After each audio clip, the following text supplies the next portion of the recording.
My child, stop scrolling. I have something to say that cannot wait. What I'm about to speak is not another moment of inspiration. It is a divine interruption. I've come to confront the fear behind your silence, the heaviness behind your stillness, the ache behind your waiting. You've wondered if I've gone quiet. You've asked if the delay means denial. But I tell you now, with holy fire in my voice, it's happening. And you must hear every word. This is not just a message. It is a divine appointment. Every line you're about to hear carries a key to unlock what you've been praying for. If you walk away now, you may miss the very sentence I crafted to shatter your confusion, calm your storm, and reignite your purpose. You asked me for clarity. This is it. You begged for a sign. I'm speaking now. So listen closely. Don't skip a second. Watch this through to the very end, because the next step in your journey could rise from a single word buried in the middle. This is sacred ground. Angels are listening with you. Heaven is leaning in. Hell is trembling. But I whisper in the stillness will shift everything. If you ever needed to hear me clearly, if you've been waiting for a moment where the veil lifts, the fog clears, and the heavens break open, this is that moment. Be still. Do not turn away. It's already happening, and I want you awake when it arrives. My child, pause now. Take a breath. Feel my presence surrounding you like the soft wind before the rain. I have spoken over your life, not casually, not conditionally, but eternally. Before you drew your first breath, I had already written your days with fire upon the scrolls of heaven. You are not random. You are not forgotten. You are not an afterthought. You are my divine design. Every promise I have declared over you was birthed in the chambers of eternity, sealed with my name, and sent forth to accomplish what I have intended. I am not a man that I should lie, nor one who forgets what he declares. What I have spoken will not fall to the ground void. I am watching over my word in your life with the intensity of a master craftsman, shaping each moment, each step, each delay into glory. You may not understand the pace of my hand, but I ask you, trust it. Trust me. I have not asked you to rush, to strive, or to scramble in anxiety. I have asked you to be still. Not because I want you idle, but because I want you aligned. Be still, because stillness is the womb where faith is formed and promises are born. You think nothing is happening, but oh, my beloved, everything is happening. Underneath the surface, I am aligning stars and hearts, opening doors you haven't seen yet, preparing places you have not imagined. In the silence, I am speaking. In the quiet, I am creating. In the wait, I am working. Your waiting is not a punishment. It is not a void. It is sacred preparation. It is where I refine your focus, deepen your roots, and stretch your faith so it can carry the weight of what I am about to release. To hold steady. Let go of the timeline you keep measuring me against. Let go of the need to see the full path. You are walking with the one who holds the path itself. When I begin a thing, I complete it. When I plant a seed in your soul, I water it with my spirit and shine upon it with my glory. You are not in delay. You are in divine timing. This moment is part of the process. The process is part of the promise. And the promise is not fragile, not wavering, not threatened by the circumstances around you.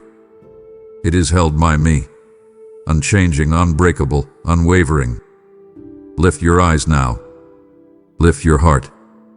Do not measure progress by what your eyes can see. Measure by what my spirit is whispering. I am not asking you to make the miracle happen. I am asking you to believe, to remain, to trust, to anchor your heart in my faithfulness. I have always finished what I've started.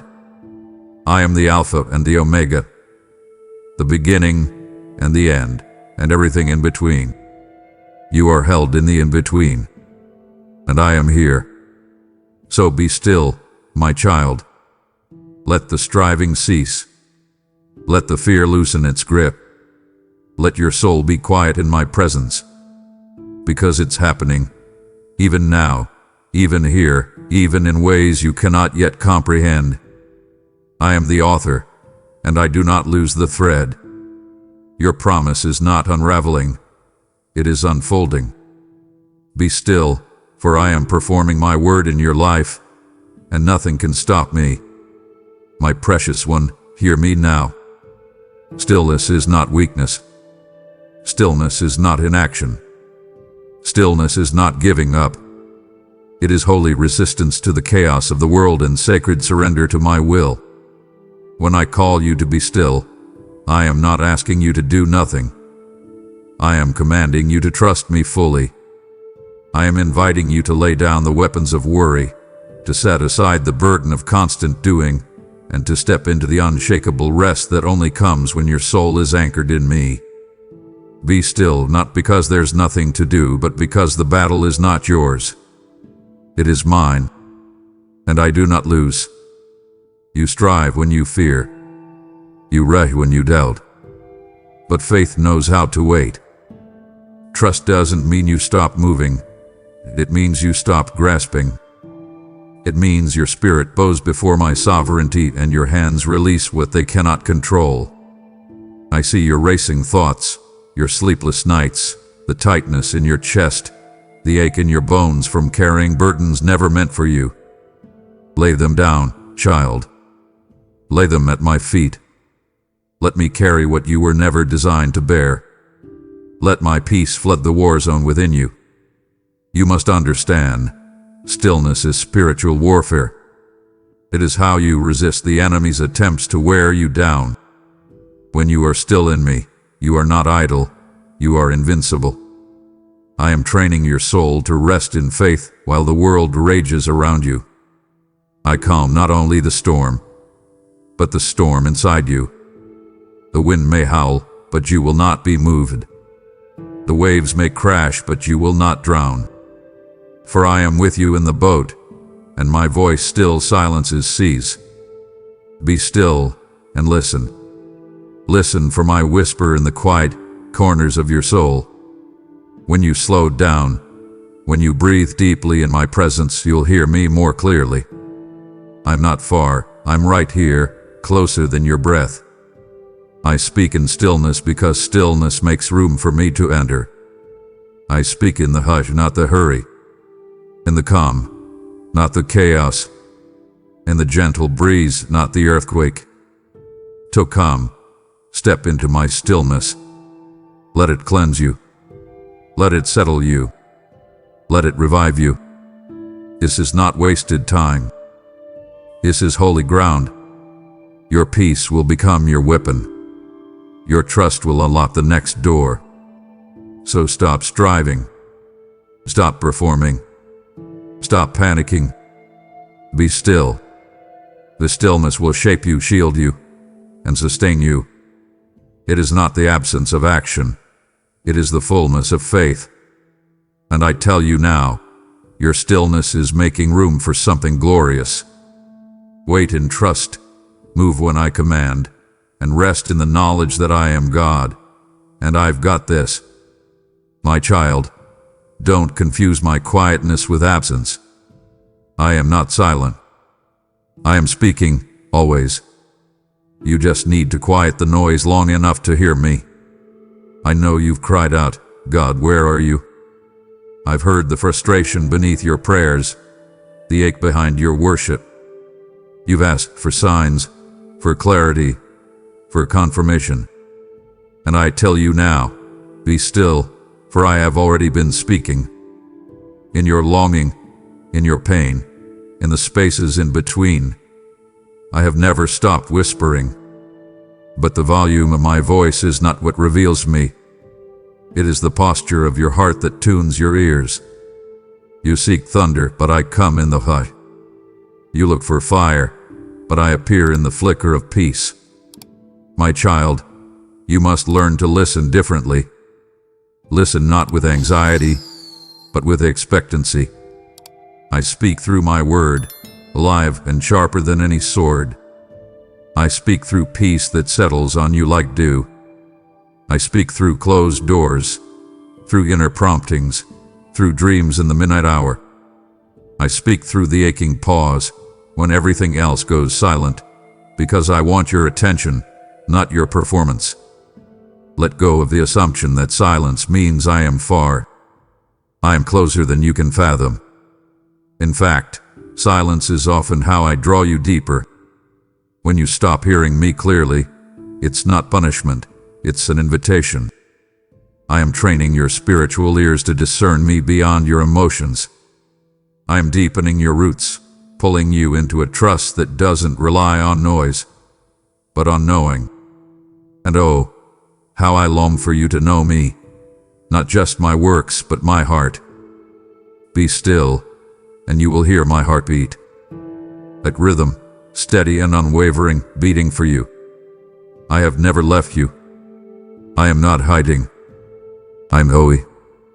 And in that holiness, I move with mystery, but never without love. Don't let the quietness of this season convince you of a lie. You are not forsaken. You are not abandoned. You are not unheard. You are being refined, drawn close, transformed. So come. Silence your distractions. Set aside the constant motion. Drown out the lies. Turn down the value of the world. And turn your heart toward me. My voice may not roar, but it will restore. I am speaking now. Listen.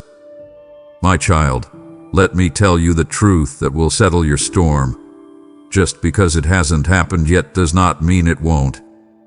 Just because the door is not opened does not mean I've said no. Delay is not denial. It is divine development. It is the sacred space where I prepare the blessing and prepare you to receive it. I will not release something prematurely that could crush you. I love you too much to bless you too soon. You see delay, but I see timing. You see a pause, but I see purpose. I am not just aligning circumstances, I am shaping character. I am strengthening your spirit, deepening your roots, fortifying your faith so that when the fulfillment arrives, it will not be fleeting, but flourishing. I'm not just orchestrating outcomes, I'm cultivating greatness inside of you. What I'm building in you during the delay is just as important as what I'm preparing for you. You cry out, "Why not now, Lord?" But I see the layers you don't. I see the people that must align, the situations that must ripen, the doors that must be reinforced before they open. I'm doing more behind the scenes than your eyes can perceive. The unseen is where the shift begins. And it is already happening, my child. Trust me. Your blessing is not on hold. It is in progress. Don't despise the delay. Don't grow bitter in the wait. Don't allow the enemy to twist it into doubt. The delay is proof that something is being perfected. I don't stall, I strategize. I don't cancel, I cultivate. Even when you feel stuck, the soil is moving, the roots are growing, the heavens are aligning. And when the moment comes, it will come suddenly, powerfully, undeniably. You won't be able to miss it. So stay faithful, stay alert, stay planted.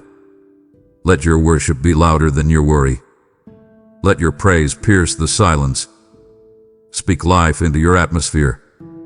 Declare the truth, even when you can't see it yet. I'm the God who opens door no one can shut, and shuts door no one can open. My wait is not less holy than my yes. My silence is not indifference. It is intimacy. Be still because the story is still unfolding. What you think is a setback is often a setup.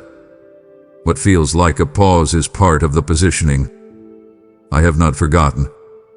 I am not late. I am right on time. And when the fullness of time comes, you will see that every second of waiting was a sacred thread in the tapestry of your destiny. So trust my timing. Trust my process. Trust my heart. Be still. It's all unfolding perfectly. I have watched you in the silence. Those sacred hours when no one saw your tears, when your heart ached with the question, "Have you left me, God?" And even then, when all felt abandoned, I remained near. You must understand this now, my child. I have never forgotten you. I have engraved your name not on stone, not on sand, not in the fragile memory of men, but on the very palms of my hands. The same hands that stretched out the heavens and flung stars into place now carry the name of my beloved. You are remembered in my every movement. I have counted each tear you've cried. They are not wasted. They are kept, collected in heavenly jars, sacred offerings of trust and sorrow that I will transform into rivers of joy. Do not let the lies whisper louder than my truth. The enemy seeks to convince you that your pain is proof of abandonment. But listen carefully. Your pain is not absence. It is preparation. It is the evidence of a deep and holy work within you. When you cannot trace my hand, you must trust my heart. And my heart is forever for you. I am not indifferent. I am not distant. I am not distracted. My eyes are upon you, and my thoughts toward you outnumber the grains of sand. I see every effort you make to hold on. I see your faithfulness in the unseen. I see your surrender even when the answers delay. Heaven is not silent. It is moved. You are chosen, not by accident, but by design. You are not lost in the crowd. You are the one I leave the 99 to pursue. You are not overlooked. I am staring straight at you. Even when others pass you by, even when your name is not spoken by human lips, it is spoken by mine daily, tenderly, with delight. You are not forgotten in your calling. You are not forgotten in your struggle. You are not forgotten in the waiting. I am with you, closer than your own breath, woven into every moment of your becoming. So rise, my precious one. Let the weight of rejection fall. You are not who others failed to recognize. You are who I formed in secret, knit with intention, anointed with eternal purpose. I am restoring your confidence. I am igniting the fire in your soul again. You are seen. You are known. You are held. And nothing, not darkness, not delay, not even despair, can change that. Be still now. Settle your soul in the truth that you are mine. Let the reassurance of my gaze awaken your heart. You are not forgotten. You are my treasure, carried in the center of my will, forever secure in the embrace of my love. Don't stop here, my child. If you walk away now, you'll miss the very moment I pour my oil over your weariness. I've waited for this moment to speak to the places you've kept hidden. Keep listening, not for information but for my voice. I have more to reveal, and it would break my heart to see you leave before I lift the burden you've been carrying alone. You are not alone in this fight, though it may feel like every force is set against you. Let me speak into the depths of your weary soul. While you have been sleeping, I have been standing guard. While you have been praying, I have been commanding my angels concerning you. I am not a distant spectator. I am your defender, your warrior, your unshakable stronghold. Every battle that rises against you first meets me.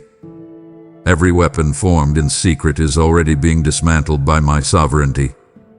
I go before you, preparing the field. I walk behind you, covering your past. I stand beside you, surrounding every side.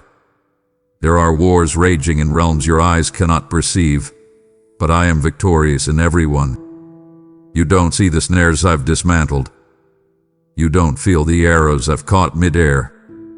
But know this, your protection has not been your own doing. It has been my hand at work. I have shielded your mind when fear tried to take root. I have silenced voices that sought to destroy your calling. I have confused the plans of the enemy, scattering what was intended to paralyze you. You wonder why the attack has intensified. Because you are close to breakthrough. Because your obedience has drawn attention in the spirit. Because the enemy fears what you're becoming.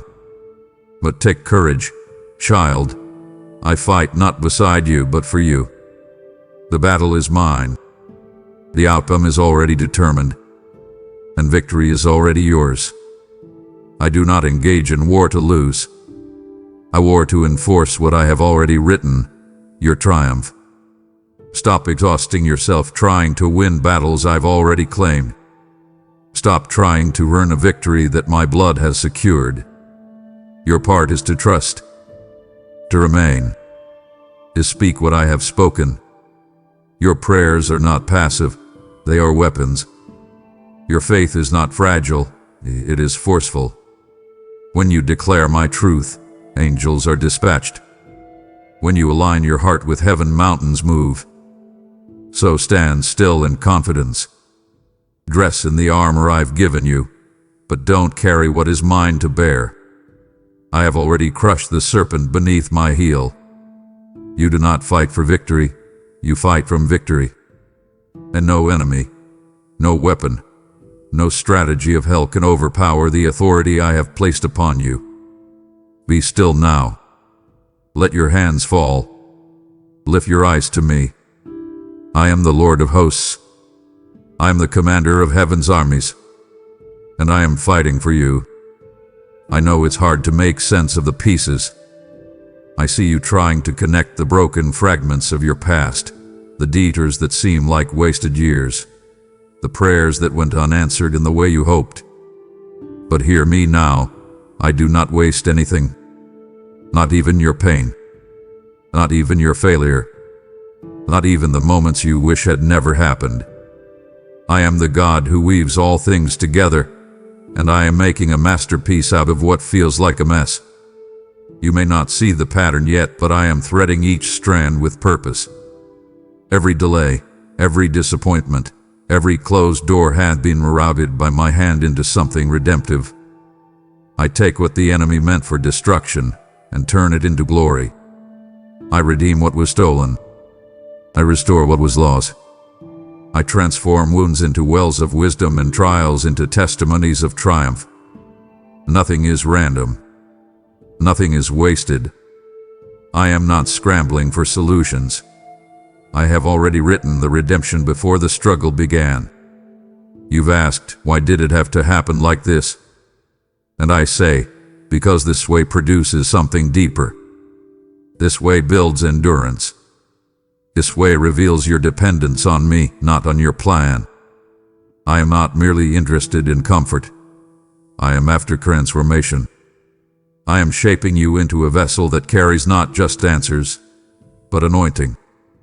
And the shaping requires fire, pressure, and surrender. But do not be afraid. I am not leaving you mid-process. I am walking with you through every valley. I am surrounding your every step with wisdom. Even your missteps are being rerouted. Even your mistakes are being repurposed. I am that good. I am that sovereign. What others call failure, I call foundation. Lift your eyes from what has gone wrong and look to me, the one who makes all things right. The losses, the setbacks, the heartbreak, they are being gathered like seeds. And I, your God, am planting them in new soil. They will grow into things you never imagined: compassion, wisdom, influence, legacy. I am not done with your story. I am writing chapters still unseen.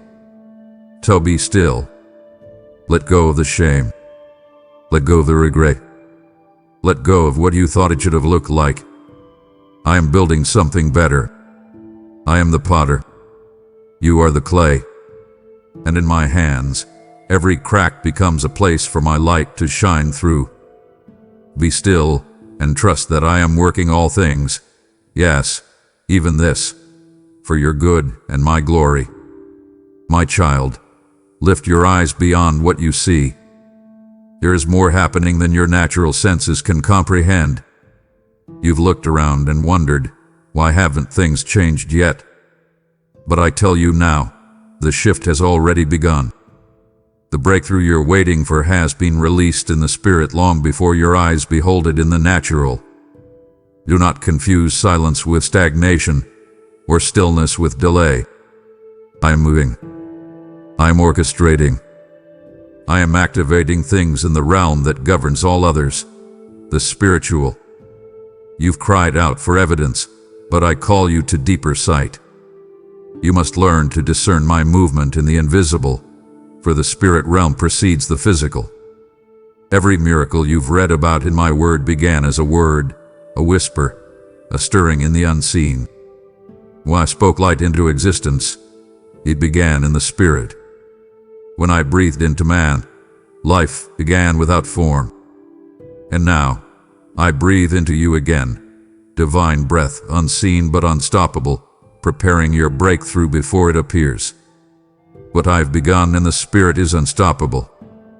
No man can shut what I've opened, and no delay can cancel what I've declared. No darkness can resist what I've anointed. I have already released strategies from heaven, dispatched angels to war on your behalf, and set divine appointments into motion. You wonder if I've forgotten, but I've already set the answer in motion. What you need is not to ask again, but to receive. Receive in faith. Receive in praise. Receive in expectation. For what is done in the Spirit is more real than what is yet seen. This is where faith comes alive. True faith doesn't wait for approval. It rejoices before the rain. It dances before the victory. It shouts while the walls still stand. I'm calling you to walk in the breakthrough before it manifests, to speak as though it is finished, because in my eyes, it already is. I am not preparing to bless you. I am already pouring out. You just haven't caught up to it in the natural yet. Align your words with my promise. Align your heart with my timing. Align your atmosphere with worship, because your suddenly is being formed in secret. The doors you thought were closed are being unlocked in realms you cannot see. I'm parting waters. I am softening hearts.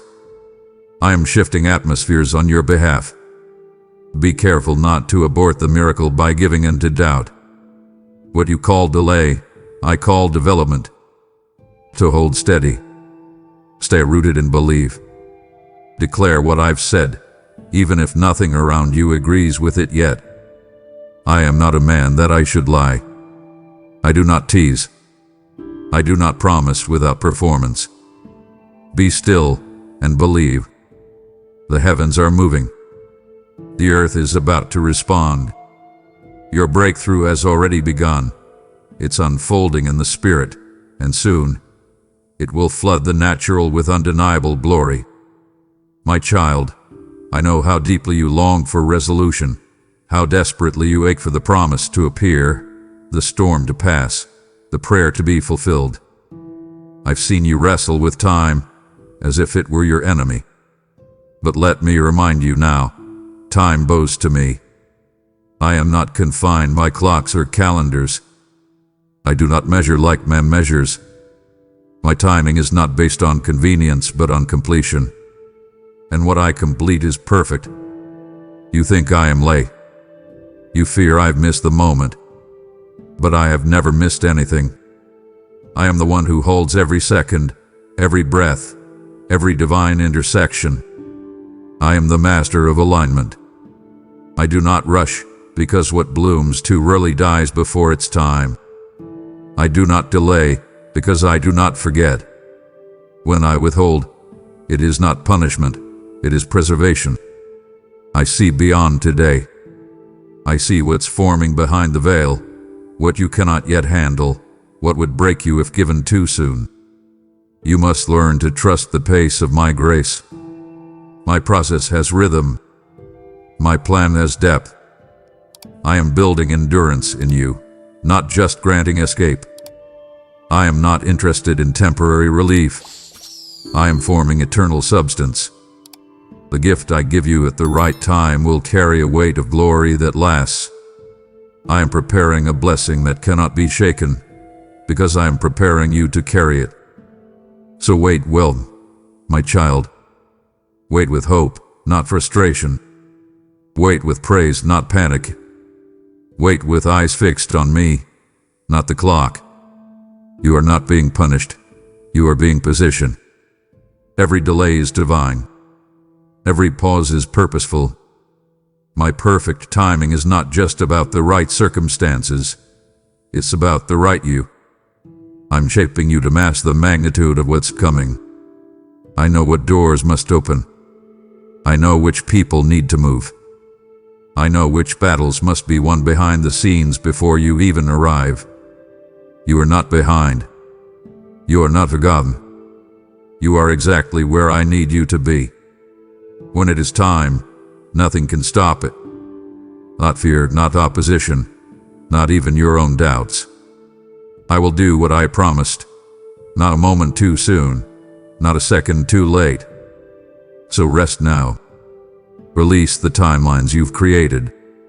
Burn the false deadlines you've placed on yourself. Let your soul exhale in my sovereignty. I am not in a hurry, but I am never slow. Be still and let me be God. I am not just managing your journey, I am perfecting it. And what I am about to release into your life will not only answer your prayers, it will redeem the weight. My timing is not just perfect, it is holy, and it cannot fail. There will be moments, my child, when your world twists into a shape you do not recognize. When doors close that you thought were your future. When people walk away that you were sure would stay. When the path forward looks like fog and the answers you long for are buried in mystery. In those moments, trust me, not with shallow trust, not with half-hearted belief, but with the trust that anchors you when nothing else holds. You will not always understand what I'm doing. You weren't meant to. I am God, and my thoughts are higher than yours. My ways are woven through dimensions your mind has yet to grasp. I see the full canvas while you hold a single puzzle piece. I know what lies around the bend before you even take the next step. And when I call you to follow me through what feels like wilderness, it is not to confuse you, but to refine you. Trust means walking even when the map is missing. Trust means obeying even when your emotions tremble. Trust means placing your hand in mine and stepping forward into uncertainty, not because you see where it leads, but because you know who leads you. I have not failed you before. I will not begin now. Every twist, every detour, every confusing turn has purpose. I don't lead my children into dead ends, I lead them into destiny. You've asked for clarity, but I'm giving you faith. You've asked for guarantees, but I'm giving you growth.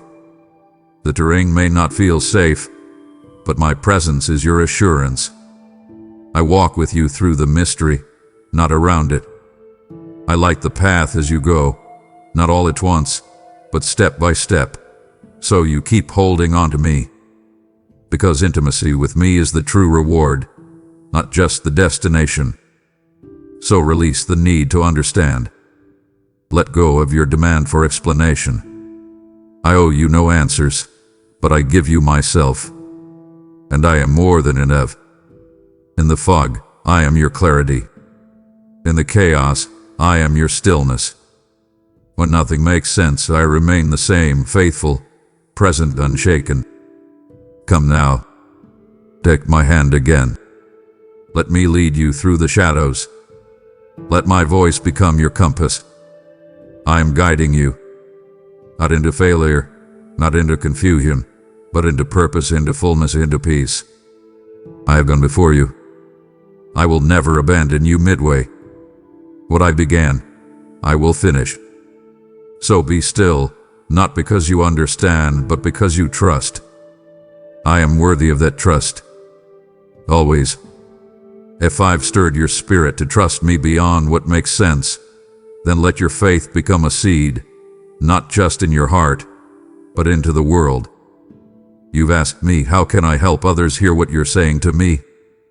This is how. Every super thanks, membership, or gift you sow is not for man. It is firewood to my altar. You're not funding a channel. You're fueling a movement. One voice, one word, one soul at a time. I said, give, and it will be given to you, and I meant it with my whole heart. What you release will return as peace in your household, favor on your children, an oil that never runs dry. This is not a pause, it's a prophetic moment. Believe. Give. Move with me, and let your offering become an answered prayer in someone else's night. Support this mission through Super Thanks. Join as a YouTube member, or plant a seed via PayPal, link in the description. You've come this far, and I am still speaking. Would you silence me now when I am just beginning to uncover the deepest truths? I have treasures to give you, revelations forged in the fire of my love. To stop here would be to turn from a table still full of bread. Zay, let me finish what I've begun in your spirit. You felt the heat of affliction, the sting of silence, the weight of unrelenting trials, and in your humanity, you've whispered, have I been forsaken? But hear me now, child of glory. What you are experiencing is not rejection. It is refinement. It is not judgment, it is preparation. I am not punishing you. I am purifying you. I am not removing you from my will. I am forming you for the fullness of it. This fire is not consuming you. It is shaping you. Your faith is not being dismissed. It is being deepened. You must understand the nature of true faith. It is not forged in comfort. It is born in resistance. The fire reveals what is real. It separates surface belief from rooted confidence. And I am allowing this season not to break you, but to bring forth gold. Do you see it yet? The pressure is not proof of failure. It is evidence of potential. What you carry is too valuable to remain untested. The promise I've given you is weighty, and it requires a vessel strong enough to hold it. You may feel like everything familiar is falling away. That means your foundation is being reset. I'm removing the layers that can't hold the future I've planned for you. I'm not stripping you of identity. I'm revealing your true one. The version of you emerging from this season will not be the same. You are becoming refined, unwavering, unshakable. This process may feel violent, but it is sacred. It may feel chaotic, but it is strategic. Nothing is random in the furnace of my grace. Lift your head now. Do not mistake my refining for abandonment. I am with you in the fire. Just as I stood with the three in Babylon's furnace, I stand with you now. You will not be burned. You will not be lost. You will not come out the same, but you will come out whole. This is the place where flesh is stripped and glory is revealed. You are not being punished. You are being promoted. What I prune, I prepare to multiply. What I refine, I intend to reveal.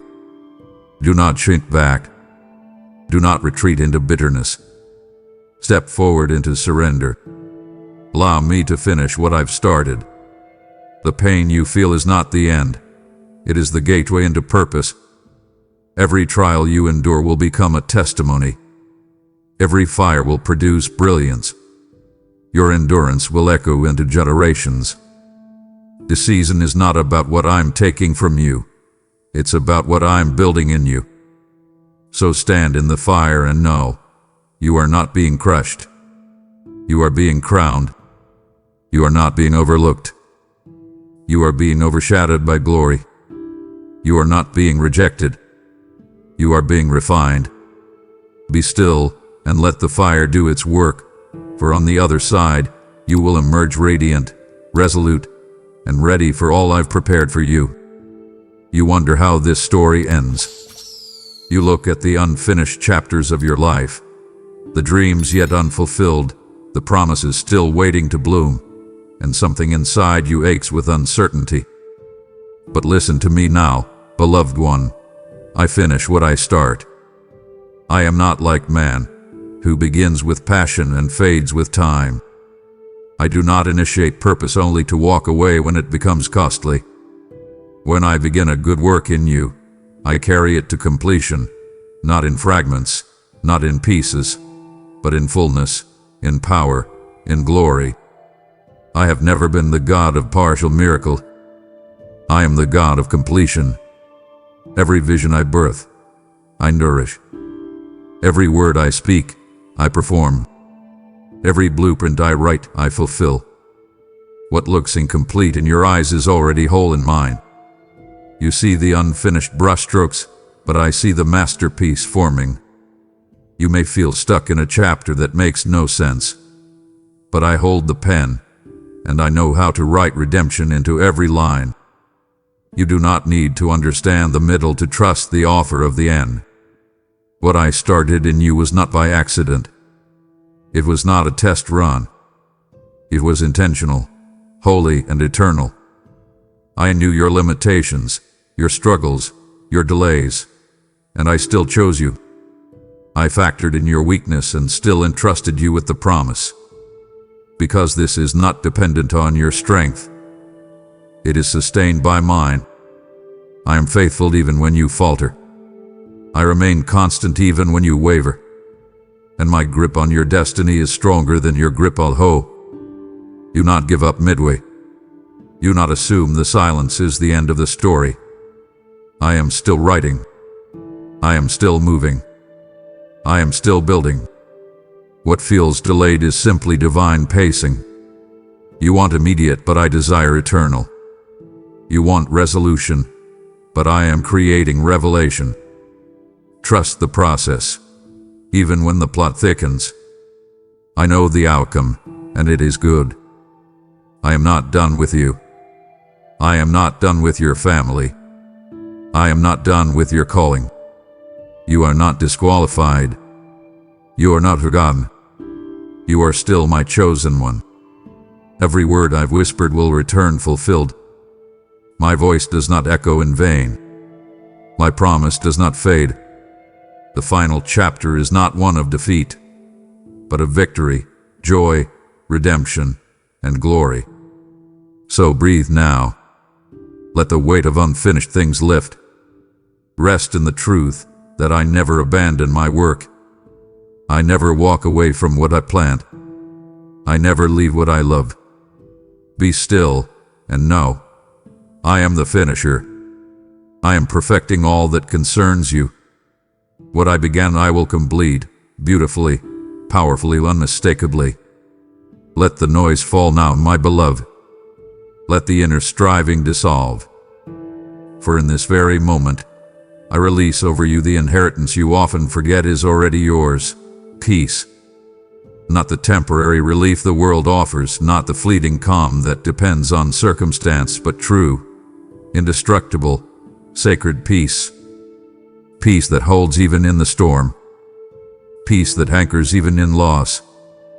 Peace that does not flee when fear arrives but stands as a wall between you and the chaos. Peace is not something you must chase. It is something I have given. It is not earned by performance or unlocked by perfection. It is your portion because you are mine. My peace is a mantle that covers, a river that flows, a guard that stands at the gates of your heart and mind. I do not give it sparingly, I give it freely, lavishly, daily. Even now, it is descending like dew upon your spirit. You have been anxious, overthinking, trying to manage the future with your own strength. But hear me. Let go of control, and you will find what you've been missing. Release the burden of needing to know it all. Release the weight of carrying outcomes you were never meant to hold. Peace is not found in answers. It is found in surrender. When you rest in me, you rest in certainty. When you abide in me, you dwell in safety. I am not the author of confusion. I am the God of order.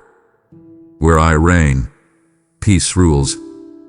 Where I dwell, peace flows. And I have not left you to figure this out alone. I am here, present, steady, unshaken. Let my peace stand as your armor. Let it quiet the lies. Let it still the storms within. You are not being tossed. You are being taught to trust. Even now, peace is flooding your atmosphere. It is pushing out fear, dissolving despair, silencing accusation. Let it in. Let it reign. Let it do what only divine peace can. Heal your soul. Clear your mind. Strengthen your spirit. This is not a fragile calm. It is a fortress. It is your portion. It is your inheritance. So be still. Not in resignation, but in assurance. You don't have to fight for what I've already secured. You don't have to chase what I freely give. Your portion is not panic. It is peace. Receive it now, not later. Stand in it, walk in it, life from it. My peace is upon you, and nothing can steal it from a heart anchored in me. You've looked long enough at what can be measured, touched, or confirmed by sight. You've allowed visible circumstances to shape your belief, your confidence, your mood. But I am calling you higher now, beyond the veil of the visible, into the reality of my realm where the eternal governs the temporal. You were never meant to live by what your eyes observe. You were born to walk by what my spirit reveals. What you see now is incomplete, misleading, temporary. But what I have declared is eternal, unshaken, and true. The visible may look like delay, but the invisible is acceleration. The natural may scream impossibility, but the spiritual dimension resounds with movement. You must no longer define your progress by earthly standards. Heaven operates on a different rhythm, and I am inviting you to step into that rhythm, one of trust, one of unseen evidence, one of confident expectation. Fix your eyes on me, not the waves. Anchor your heart in what I've promised, not what appears to be. There are things happening around you that look barren, but are actually fertile with unseen activity. Just as a seed breaks open underground before it pierces the surface, so too your miracle is being activated in a realm the flesh cannot touch. The absence of visible change is not the absence of movement.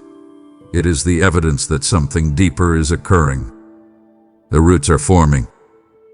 The alignment is being set. The provision is being prepared. You must resist the temptation to judge your future based on today's conditions. I am not confined to natural law.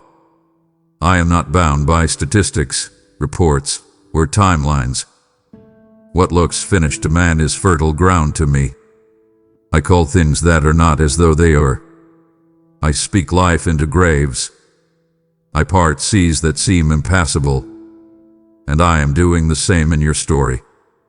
So lift your gaze. Sharpen your focus. Guard your heart against despair that rises from what is seen. Surround yourself with voices that echo what I've said, not what the world sees. Begin to prophesy to your own future. Begin to speak over your own dry places. Call forth what I've spoken. Declare it until the invisible begins to shift the visible. I am calling you to see as I see. To look not with doubt, but with discernment. To interpret through the lens of eternity, not through the filter of fear. This is your invitation to rise above the illusion of lack and step into the atmosphere of faith. The storm may be real, but it is not more real than my voice commanding the wind. The waiting may be long, but it is not stronger than my will. Be still and stop measuring my presence by your surroundings. Your miracle is not bound to conditions, it's bound to my word. And my word is alive, is active, is at work even now. Look beyond the natural and see what I'm truly doing. For what's happening beneath the surface is greater than anything you've seen before. You've stood in the ruins and wept.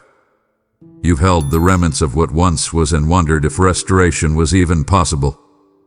The heartbreak, the collapse, the fracture, it cut deeper than words could explain. But I say to you now, with tenderness and power, I am rebuilding what was broken. I do not overlook devastation, I enter into it.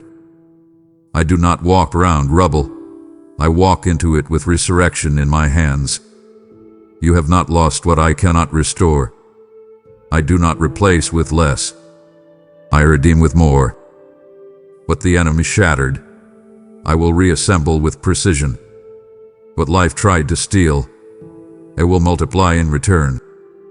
I do not just glue pieces back together. I remake. I reforge. I resurrect. I specialize in impossibilities, in places declared too far gone. Nothing is beyond my reach. No situation is too complex. No soul is too wounded. If you give me your ashes, I will give you beauty. If you hand me your mourning, I will robe you in joy. You've believed the lie that restoration means returning to how things were, but I say, it will not be the same. It will be better. What I rebuild is not a replica of the past. It is a reimagining of the future. I am rebuilding your heart stronger. I am renewing your mind with clarity. I am restoring your relationships with grace. I am redeeming the years you thought were wasted. I keep no part of your story unused. Every heartbreak, every detour, every disappointment will be woven into a narrative of glory. I am not asking you to fix it. I am asking you to surrender it. Release the desire to control the outcome. Lay down the desire to understand the why. You don't need to know all the reasons to receive all the restoration. Just give me access. Let me in. Let me walk with you into the mess. I do my best work in the places others have abandoned. I plant gardens in deserts. I rebuild ruins with gold. Be patient with the process. Restoration is not rushed. It is thorough. I am rebuilding not just the outside, but the inside. I am healing foundations, writing patterns, purifying motives. Let me finish the work. What you see as delay, I see as deep work. You are not being punished. You are being prepared to carry the new. Do not despise your brokenness. It is sacred ground for me. I am not ashamed of what has crumbled. I am not repelled by what has failed. I am drawn to it. I am here, ready, willing, overflowing with mercy and power. Be still. Stop striving to fix yourself. Let the master builder take over. Let me gather every piece and form something even more glorious than what you lost. Pause if you must, but do not leave. I am about to speak into the very cracks of your story, the ones you've convinced yourself I overlooked. If you stop here, you'll miss the restoration I prepared with your name written on it. I long for you to hear what's next. Don't grieve my spirit by turning away when your breakthrough is in the next breath. You've walked through the valley longer than you imagined. You've endured opposition that felt relentless.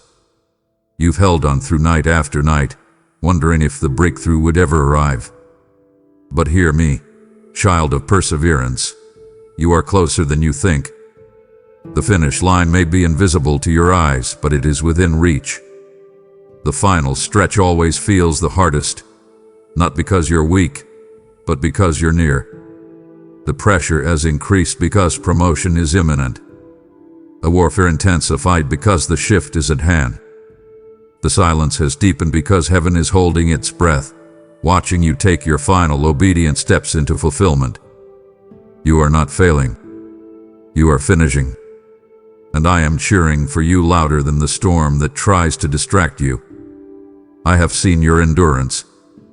I have marked your resilience. And I declare to you now, it is about to break. This is the moment where many turn back. Don't you dare. Don't let fatigue rob you of what's waiting on the other side. Don't let the lies steal the prize I've prepared. You didn't come this far to quit. You didn't fight this long to fall short. I am with you in these final moments, breathing strength into your bones, fire into your spirit, clarity into your vision. Shake off the despair. Shake off the heaviness. You are not lost. You are aligned. You must know this. Every step of obedience hath been a seed. Every moment of surrender hath been an offering. Every time you worship through the pain, heaven recorded it. And now, the tipping point is near. The scales are shifting. The rain is about to fall. What was held back is about to pour. You are about to collide with manifestation. So rise now, not in striving but in knowing. The finish line is not a future fantasy. It is a current reality. You are on the edge of fulfillment. Let faith carry you across. Let hope whisper louder than doubt. Let my voice remind you, I have not brought you this far to abandon you now. I complete what I begin, and this chapter ends in glory. Be still. Let the nearness of breakthrough quiet your fear. You are not wandering. You are arriving. The promise is not distant. It is at the door. Stand firm. Take courage. You are closer than you think, and nothing can stop what I'm about to reveal through you. You have prayed for clarity. You have asked me to unveil the path, to show you the future, to give you the full picture before you move. But I do not reveal direction for curiosity, and I reveal it for obedience. I do not offer a map to be analyzed. I extend my hand to be followed. If you wait until everything makes sense, you'll miss the move of my spirit. The next step is not found in your understanding. It's unlocked through your obedience. You have stood still not because I told you to pause, but because you feared the unknown. Yet faith has never been about the comfort of sight. It has always been about trust in motion. I am calling you to move, not when it's easy, not when it's certain, but when I speak. And I have spoken. I have stirred your spirit. I have whispered the instruction. You already know what to do next. You are not waiting on more information. You are waiting on courage. Small steps carry seismic power when taken in obedience. The next open door does not appear until you turn the handle I've already placed before you. Do not expect the Red Sea to part while standing behind your tent in fear. You must step. You must place your foot into the waters and trust that I will hold you steady. Delayed obedience is not caution. It is disobedience dressed in hesitation. And yet, even in your pause, I have waited with patience. Even in your wandering, I have remained faithful. Now I urge you, move. Do not despise the small promptings. When you obey me in what seems insignificant, I unlock what no man could force open. When you say yes in private, I release blessing in public. You long for acceleration, but the gate is open through the key of obedience. Your destiny is not waiting on conditions to improve, it is waiting on your agreement. You must act. Speak the word. Send the message. Start the work. Release the fear. Follow the peace. And when you obey me in the little, I will entrust you with the much. Stop looking for signs that soothe your fear. Listen instead for my voice that activates your faith. My sheep know my voice, and you have not been deaf, you have been distracted. Return to my feet. Silence the noise. And when I speak, move without delay. I go before you. I walk with you. I have already cleared the path, though it may not yet look like one. The fullness of your promise is waiting on the other side of a single step. Don't miss it. Don't delay it. Do not negotiate with what I've clearly commanded. My instruction is not a suggestion. It is a scene. Plant it. Act on it. Obey it. And you will see that everything begins to open, align, and accelerate. You do not need more clarity. You need more surrender. Be still, yes, but be ready to move the moment I say go. That step you're afraid to take. It's the one that will unlock the next level of everything. You were not created to blend in with the shadows. You were born to reflect my glory.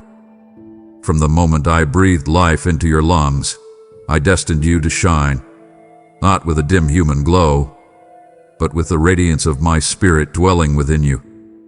You have asked why your story has carried so much pain, why your journey has walked through so much fire. The answer is not cruelty, it is glory. My glory is not just shown in perfection. It is revealed in redemption. And I am about to glorify myself through your life in a way that will silence every doubt. Do not underestimate the power of your story. It has not been wasted.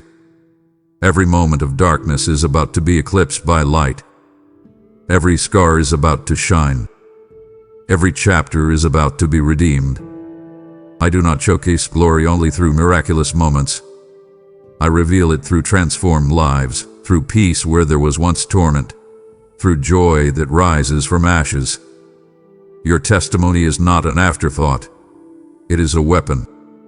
I will take what the enemy meant to bury you and turn it into a banner of my faithfulness. You have cried in private, but your breakthrough will be public. You have warred in silence, but the victory will resound. What I do in you will point back to me, not for your applause, but for my renown. I am not glorified by your comfort. I am glorified by your surrender. And when you yield to me fully, I can shine through you without resistance. I am not seeking performance. I am seeking yielded vessels. You are one of them. My glory is weighty, not fleeting. When I touch your life, it will leave a mark that no man can deny. And the beauty is this: you don't need to strive to shine. You only need to abide. As you walk with me, listen to me. Trust me, I will make you a beacon. People will see peace on you and be drawn to its source. I will hear wisdom from you and wonder where it came from. They will witness restoration in your life and know it could not have been manufactured. It had to be me. Prepare yourself. What I am about to do through you is not small. You will not hide in this next season. I'm lifting you up, not for pride, but for purpose. Your name will be mentioned in rooms you've never entered. Your influence will extend further than your qualifications. Not because you are perfect, but because you are willing. You are being positioned as a display of my goodness. Do not shy away. Do not disqualify yourself. I've chosen you not because you're flawless, but because you're surrendered. I will use your voice, your past, your healing, your journey. My glory will rest upon you and flow through you. And those who doubted you will marvel, not at you, but at me in you. Be still, for my glory is drawing near. It will not only cover you, it will shine through you. There are things you're still holding that I never gave you. People, patterns, attachments, plans. Some of them looked good, felt right, and seemed promising. But they were not from me. And now, they are suffocating your next. My child, I am not trying to hurt you when I ask you to release. I am trying to free you. I do not prune what I do not intend to bless. What you are clutching may be comfortable, but it is not consecrated. And I will not compete with idols you refuse to release. Letting go is not failure, it is obedience. Surrender is not weakness, it is wisdom. You must make room for what I am bringing. I cannot pour new wine into old skins. I cannot build a cathedral on a crumbling foundation. You have asked me to fill your hands, but they are already full of what I never assigned. That job you keep forcing. That relationship you keep resurrecting. That vision you refuse to lay down. If it's not from me, it will never carry my peace. Let it go. Not out of fear, but in faith. Trust that when I remove, it's only to replace with better. Trust that when I shut a door, I'm protecting you from what would have harmed you. Stop grieving what I've called you to release. Mourn it if you must, but then move. Don't anchor yourself to dead things. Don't chain your future to what I've already exited. You must release with intentionality. Name what is no longer aligned. Identify what drains you. Acknowledge what keeps you bound. And then, lay it at my feet. I will not rip it from your grip, but if you place it willingly in my hands, I will replace it with something holy.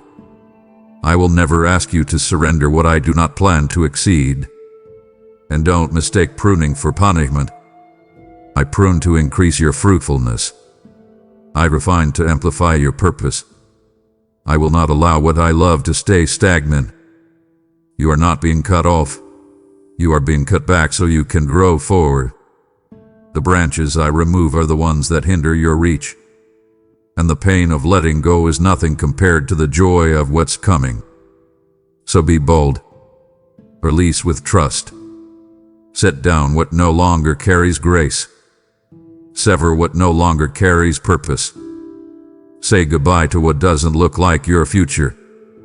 And when your hands are empty, lift them high. I am filling them with fresh oil, new assignments, divine relationships, and supernatural joy. Be still, not because you are finished, but because the pruning has made space for flourishing. What you're about to walk into will make sense of every no I asked you to trust. Let go now, and watch me grow what only I can. You waited long. You've endured faithfully. You've prayed in the dark, believed through the silence, and stayed when walking away seemed easier.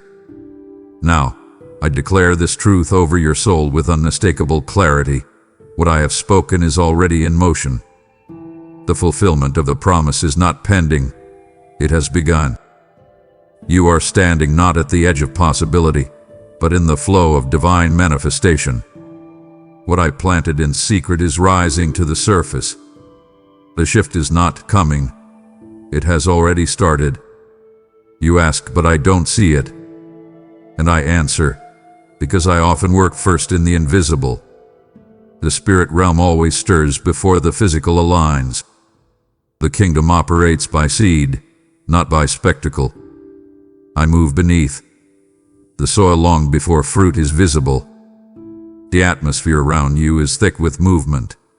Angelic assignments have been dispatched. Strategic alignments have been initiated. Doors that seemed welded shut have begun to tremble at my voice. You are not behind. You are in divine sequence. I have not forgotten a single word I've promised you. I am not slow. I am precise. Every delay refined your discernment. Every detour sharpened your focus. Every closed door redirected your steps toward something greater than you imagined. The suddenly you've hoped for is already underway. It's just unfolding according to my perfect rhythm. The miracle is not on the horizon. It's already entered the atmosphere. It is incubating in the spirit, gaining weight, ready to be born at the exact moment that will bring me the most glory through your life. You don't need to force it. You don't need to manipulate timing. Your only responsibility is to align your heart with expectation. Live as one who believes. Walk as one who is ready. Prepare not for disappointment, but for delivery. I am not teasing you with glimpses, I am ushering you into manifestation. The momentum has shifted. You will begin to notice conversations shifting in your favor returning where it had dried up, old cycles losing their grip, new territory becoming available, and opportunities emerging with my signature etched upon them. Stop assuming that fulfillment means fireworks. Often it begins with a whisper, a nudge, a connection, a step that feels small but carries eternal weight. Look closely. Listen carefully. The signs are already around you. The confirmation is layered in your atmosphere. What I began in secret is breaking through, and no force of darkness, no human interference, no delay of man can halt what I have initiated. When I speak, creation moves. When I move, nothing remains unchanged. So do not shrink into doubt. Do not return to waiting with empty hands. Wait now with bold preparation. Expect me. Prepare as though it were already done, because it is. Let faith rise in your chest like a river that can't be dammed. Begin thanking me not for what might come, but for what is already being birthed. Every hour from here forward is part of delivery. Every moment is part of the unfolding. The fulfillment is not future, it is now. Be still and watch the unseen become undeniable. Be still and let expectancy become your language. Be still and know that the manifestation will not tarry. Be still, not because I've paused, but because I've already begun. Your name has been spoken in rooms you haven't entered. The right doors are unlocking. The appointed time is arriving. It's happening now. Let your spirit bear witness. Let your faith be alert. Let your heart prepare the room. The fulfillment has already begun, and you are standing in the current of everything I have promised. If you know deep in your spirit that the fulfillment has begun, then step into this sacred moment and make your agreement visible. You prayed, use me, Lord. This is how I answer you now. When you give, you don't support a video. You help carry my voice into deserts where my children are still waiting to hear. Be still, it's happening. Every seed you sow becomes living water, flowing through screens, reviving souls, opening blind eyes. This moment is not casual, it is kingdom. And those who give into my purpose will be surrounded by my provision. I will bless your seed and breathe on your obedience. Now act. Be a part of my movement. Click below and let me multiply what you lay at my feet. Support this mission with super thanks, membership, or through a PayPal offering. Link in the video description. You heard my voice. You felt my stirring. And now, let your spirit respond. Comment below and declare, I will be still. I will not fear. It's already happening. God is moving for me. Speak it not as a wish, but as a war cry. Write it not as a hope, but as a heaven-backed decree. What you speak, you align with. What you declare, you invite. This is not the time to stay silent. This is the time to engage. As this word pierce through your delay, your doubt, your dry places, then say so. Testify. What has God stirred in your heart? What promise are you standing on? What still place are you trusting Him from? Share your story. Drop your curse. Declare your victory. Your words might be the lifeline for someone else who needs to be reminded. It's happening. Heaven is moving. Fulfillment is not a fantasy. It is unfolding. Tag a friend who needs this reminder. Speak life into someone else's wilderness. You may be the very voice God uses to reignite their hope. And before you go, pause, breathe, and whisper, God, I choose stillness, not because I see it, but because I know you're doing it. I trust you. I'm ready. And now, my child, stop for just a moment. Put down the phone. Step away from the screen. Cease the endless scrolling and the constant checking for updates, for answers, for some sign that your world isn't falling apart. I see you, my beloved. I see you replaying that painful conversation over and over in your mind, trying to find a different outcome. I see you staring at that pile of bills on the kitchen table, your chest tightening with a familiar dread.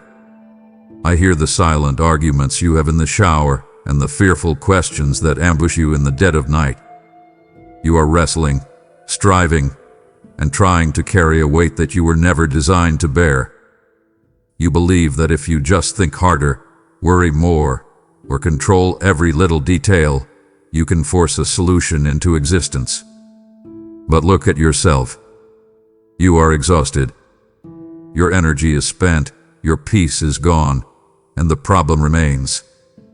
I am here to tell you, with all the love in my heart, that your frantic effort is not the key. It is the lock on the door. My power is not activated by your anxiety. It is released through your trust. This stillness I am calling you to is not an empty, passive state. It is the most courageous and powerful stance you can take. It is a deliberate act of defiance against the tyranny of fear. When you choose to be still, to quiet your racing thoughts and unclench your jaw, you are planting a flag of faith in the midst of your battlefield. You are declaring to yourself, to the heavens, and to every force of darkness that your trust is not in your own limited ability, but in me, your unlimited God. I know what you are thinking. If I stop, everything will collapse. If I let go, who will catch it? My child, I will. I have always been here, waiting for you to let go so that I can take over. The chaos you fear is not held at bay by your worry. It is invited in by it. In the noise of your panic, you cannot hear my guidance. You cannot discern my whisper from the shouts of the world. But in the stillness, my voice becomes clear. In the quiet, I give you strategy. In the calm, I give you strength. It is not inaction. It is the most potent action of all, a prayerful, powerful anticipation of what your God is about to do. So I invite you now, right where you are. Breathe in, long and deep, and as you breathe out, release the name of the worry that is choking you. Let it go. Give it to me. Do not mistake this for giving up. You are giving it up to me. You are handing the battle plan to the General of Heaven's armies. Your life, my beloved, had been like a powerful car, a Ferrari, driving with the handbrake on. You have immense potential, purpose, and power through my spirit, but you have been limiting yourself with self-doubt and the belief that you have to do it all alone. Being still is the act of releasing that handbrake. It's the moment you decide to stop fighting the engine and start moving with the power I have already placed within you. This stillness recalibrates your soul. It retunes your heart from the frequency of fear to the symphony of my faithfulness. Let your shoulders drop. Feel the tension leave your neck. I want you to see yourself now as a small child, a child who has been trying to build a magnificent sandcastle while the tide is coming in. You have been running back and forth, frantically trying to build walls against the waves, only to watch them wash away. Now, feel me, your loving Father, walking up behind you. I am not angry at your failed efforts. I am filled with compassion. I am here to gently take the bucket and spade from your hands, to lift you into my strong arms, and to hold you close. Rest your head on my shoulder. You don't have to fight the tide anymore. You don't have to worry about the waves. You are safe with me. Let your spirit rest in me now, like that child who knows, without a single doubt, that their father is handling everything. Be still, my precious one. Your part, the striving, is over. My part, the miracle, is just beginning. It's happening, But it starts here, in the quiet, in the surrender, in the safety of my arms. My child, I want you to look back with me for a moment, not with pain or regret, but with new eyes. You see a series of random, chaotic events, don't you? You see the job you didn't get, the relationship that ended abruptly, the unexpected delay that felt like a punishment, the person who walked away and left a gaping hole in your life. To you, it has sounded like a room full of instruments all tuning at once, a mess of disjointed, confusing, and sometimes painful noises with no rhythm or reason. You have looked at the sheet music of your life and seen only confusing notes, believing the composer had forgotten you or made a terrible mistake. But what you have been hearing, my beloved, was simply the orchestra warming up. I have been positioning every person, tuning every circumstance, and setting the timing for every event. And now, as you sit in the stillness you have chosen, I am raising the baton. The masterpiece is about to begin. You must trust the composer, my child. I know the end of the song from its very first note. I know how the mournful sound of the cello in one section will make the triumphant blast of the trumpets in the next even more glorious. That painful season of loneliness, that was me creating a quiet space in your life so you could finally learn to hear the melody of my voice. A door that slammed shut in your face. That was me protecting you from a path that would have led you away from your true purpose. You felt the sharp, jarring chord of betrayal, and it wounded you deeply. But I am the master composer, and I am now resolving that painful chord into a breathtaking harmony of forgiveness and strength you could not have known otherwise. Every note has a purpose. Nothing, absolutely nothing, that you have walked through has been wasted. It was all the necessary tension, the stretching, the building of suspense, for the glorious resolution that is now breaking forth in your life. My timing is precise, is perfect. In my kingdom, there are no accidents, and there are no delays. I am never in a hurry, but I am never late. The season of waiting that felt like an eternity to you was the exact amount of time needed to prepare your heart for the blessing I am about to bestow. If it had come a moment sooner, it would have been too heavy for you to carry. I have been working in the unseen, arranging details, changing hearts, and clearing paths. You have been looking at your watch, tapping your foot in frustration, while I have been looking at the whole symphony, waiting for every element to be perfectly aligned. Your frustration came from your limited view, from seeing only your own part. My peace comes from seeing the entire score, knowing how beautifully it all comes together. Your part is not to understand the whole composition at once. Your part is to trust me and play the note that is right in front of you. So now, in the stillness we have found together, I want you to listen. Close your eyes and listen with the ears of your heart. Beneath the noise of your remaining doubts, can you hear it?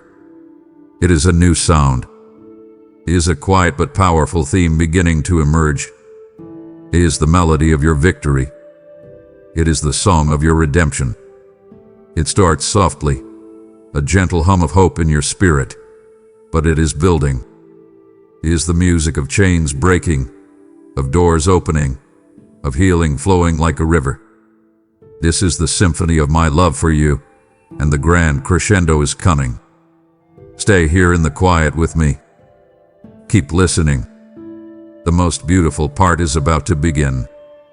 My child, you see only what is in front of you. The closed door, the silent phone, the unchanging circumstances. But I want you to understand that your physical reality is being shaped by a much greater, unseen reality. While you have been waiting, I have been working. While you have slept, I have been commanding my armies.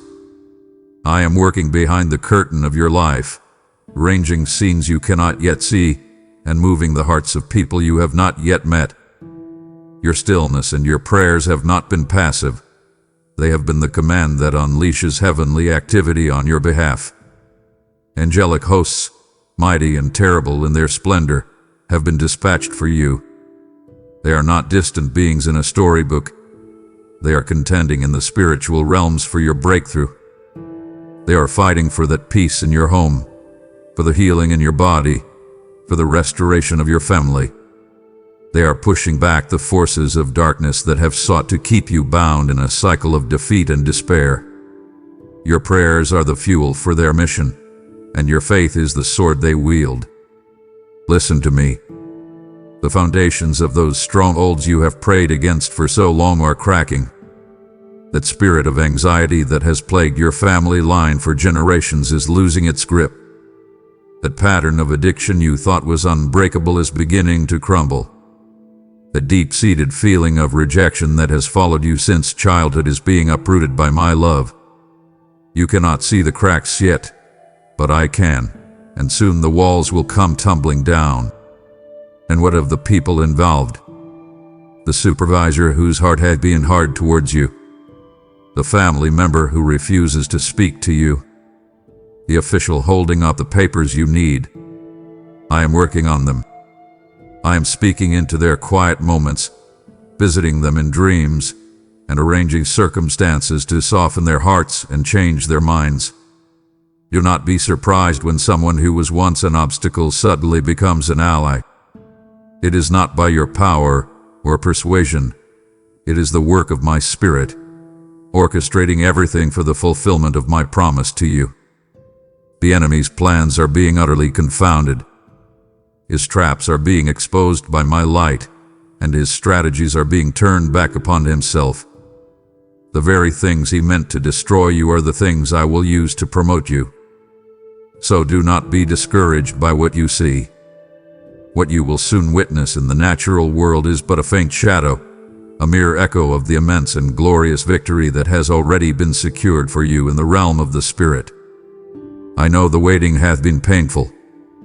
There have been moments, my child, when it has felt like a punishment, a cruel silence, a definitive rejection from me. You have cried out, "How long, Lord?" and heard only the echo of your own question. I want you to lean in close and hear my heart on this. That season of waiting was never my rejection. It was my protection. It was not a punishment. It was a sacred chrysalis required for your transformation. A caterpillar cannot become a butterfly overnight. It must enter the darkness and confinement of the chrysalis, where the difficult, messy, and miraculous work of change happens. Your waiting hath been that sacred space. I have used this time to do a work in you so deep that it could only be accomplished in the stillness and the longing. I have forced your roots to grow deeper into me.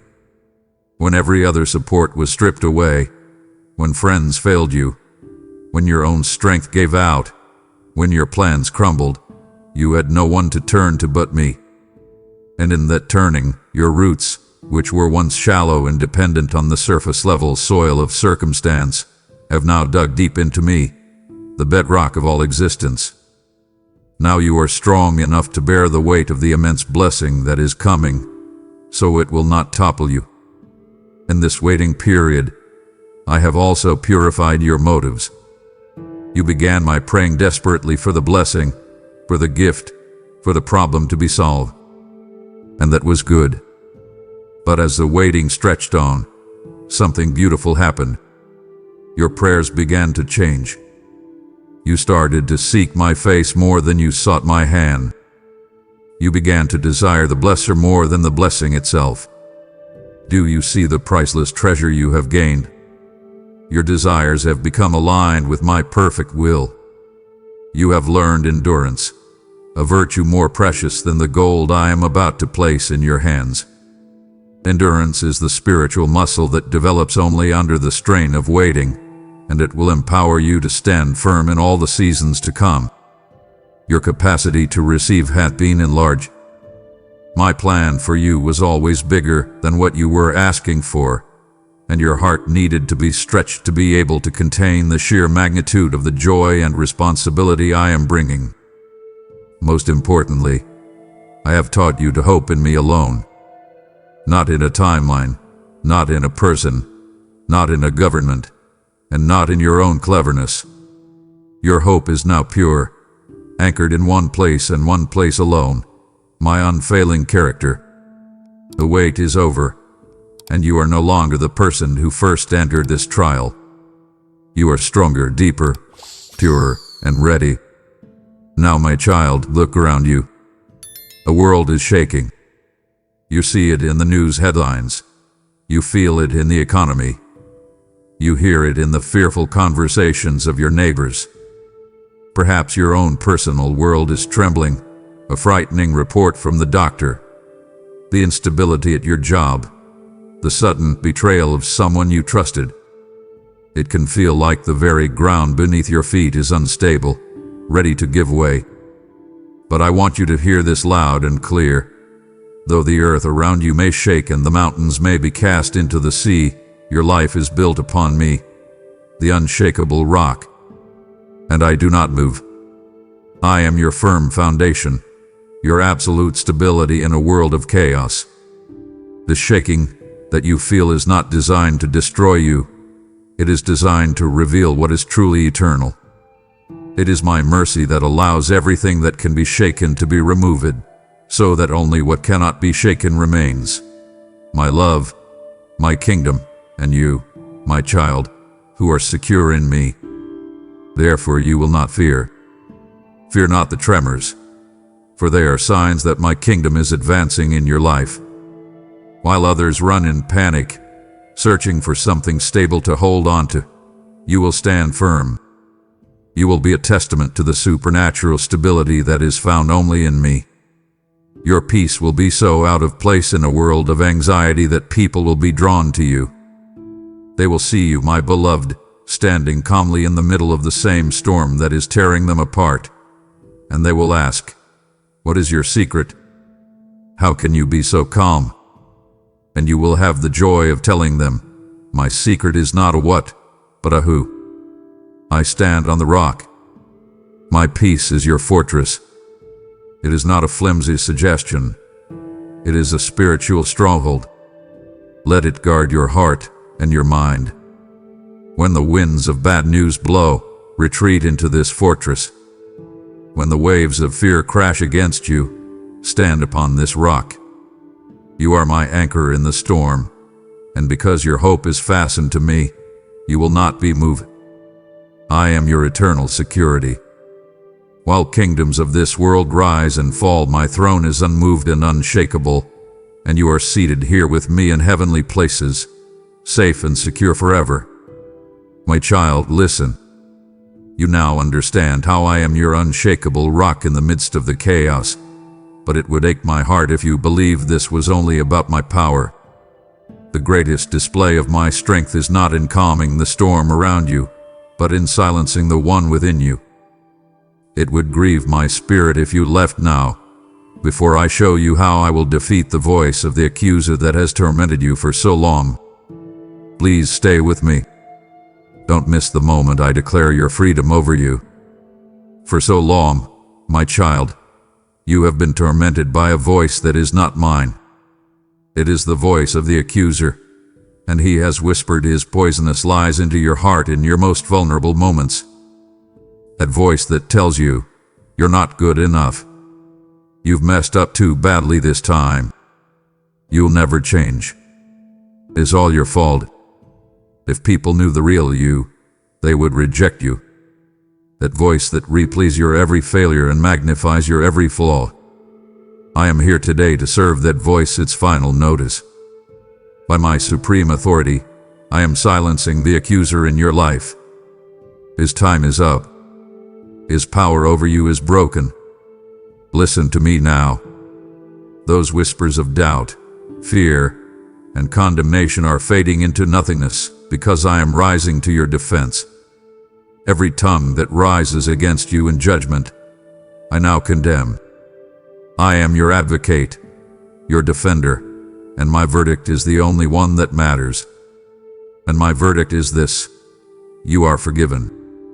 You are righteous in my sight. You are clean. The lies that have held you captive are losing their grip because I am flooding your heart with my truth. The lie says you are weak. My truth says you are strong in me. The lie says you are a failure. My truth says you are more than a conqueror through him who loves you. The lie says you are alone. My truth says I will never leave you nor forsake you. I am turning up the volume of my promises in your life so loud that they will drown out every other sound. You will be so consumed with the truth of who I say you are that the lies of the enemy will sound like nonsensical static. Your identity is being solidified, forged, and sealed in my unconditional love. This will make you immune to the accusations of the enemy. When he points a finger at your past, you will not hang your head in shame. You will point to the cross of my Son and declare, I am redeemed. The price has been paid. Walk now in the freedom of my justification. You are cleared of all charges. You are not on probation.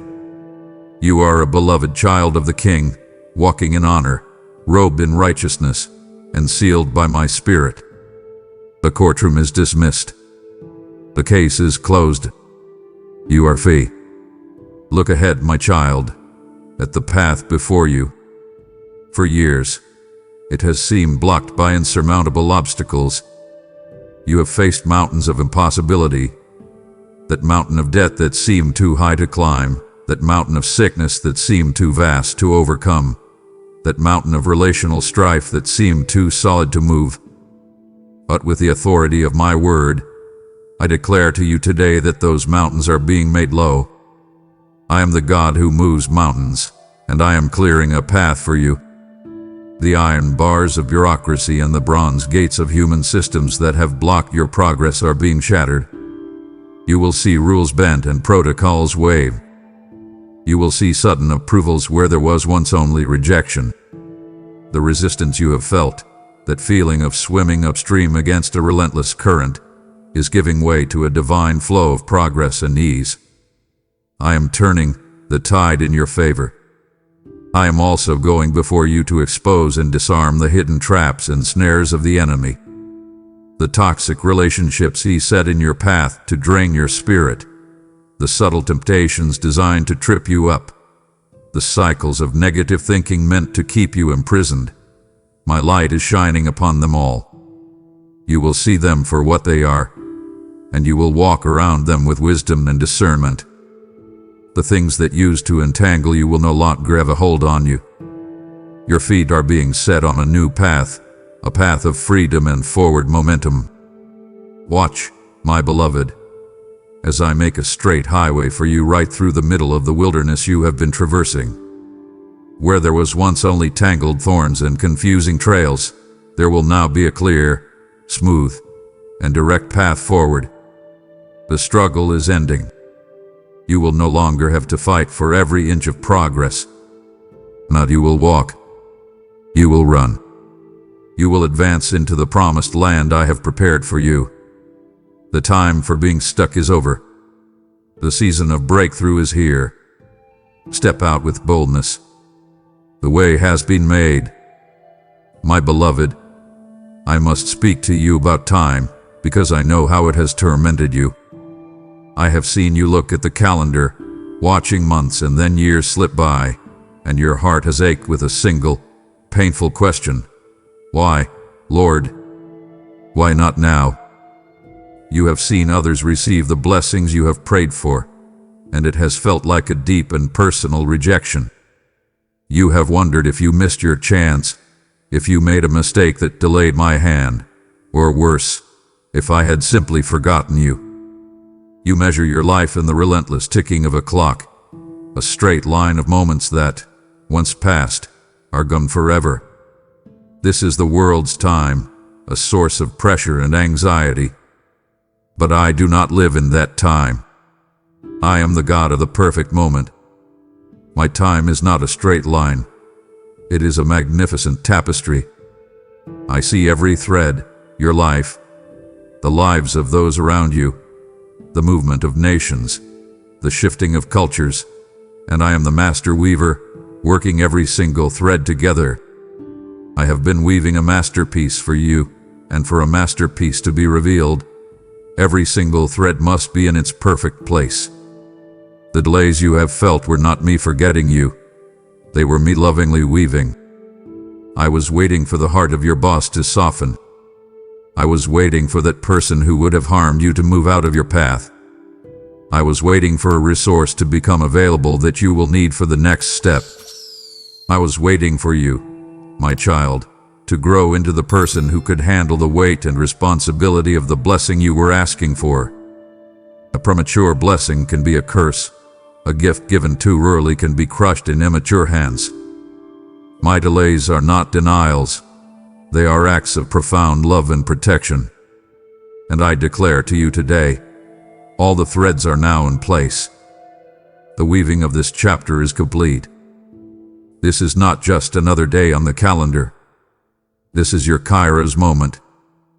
This is the divine, appointed, opportune time that was marked for you on my heavenly calendar before a single star was set in the sky.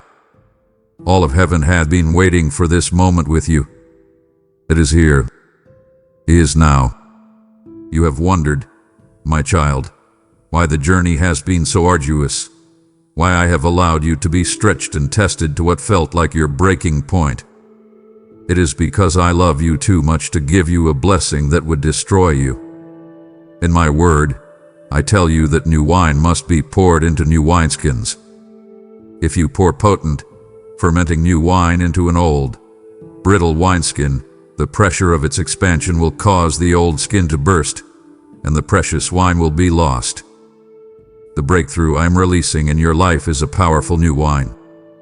He is full of joy, opportunity, influence, and abundance. Your old self, the person you were when you first cried out to me for this miracle, was an old wineskin. That heart was brittle with hidden pride, believing you could still achieve things in your own strength. It was cracked with the fine lines of unforgiveness, holding on to past hurts that left no room for new joy. It was hardened by a shell of self-reliance, a defense mechanism you built to protect yourself from more pain. If I had poured the new wine of my blessing into that heart, it would have shattered. The success would have inflamed your pride, leading you away from me. The opportunities would have been tainted by your old hurts, and you would have carried that bitterness into your new season. The responsibility would have been too much for your self-reliance, and you would have crumbled under the weight. So, in my wisdom and love, I put you through a process of preparation.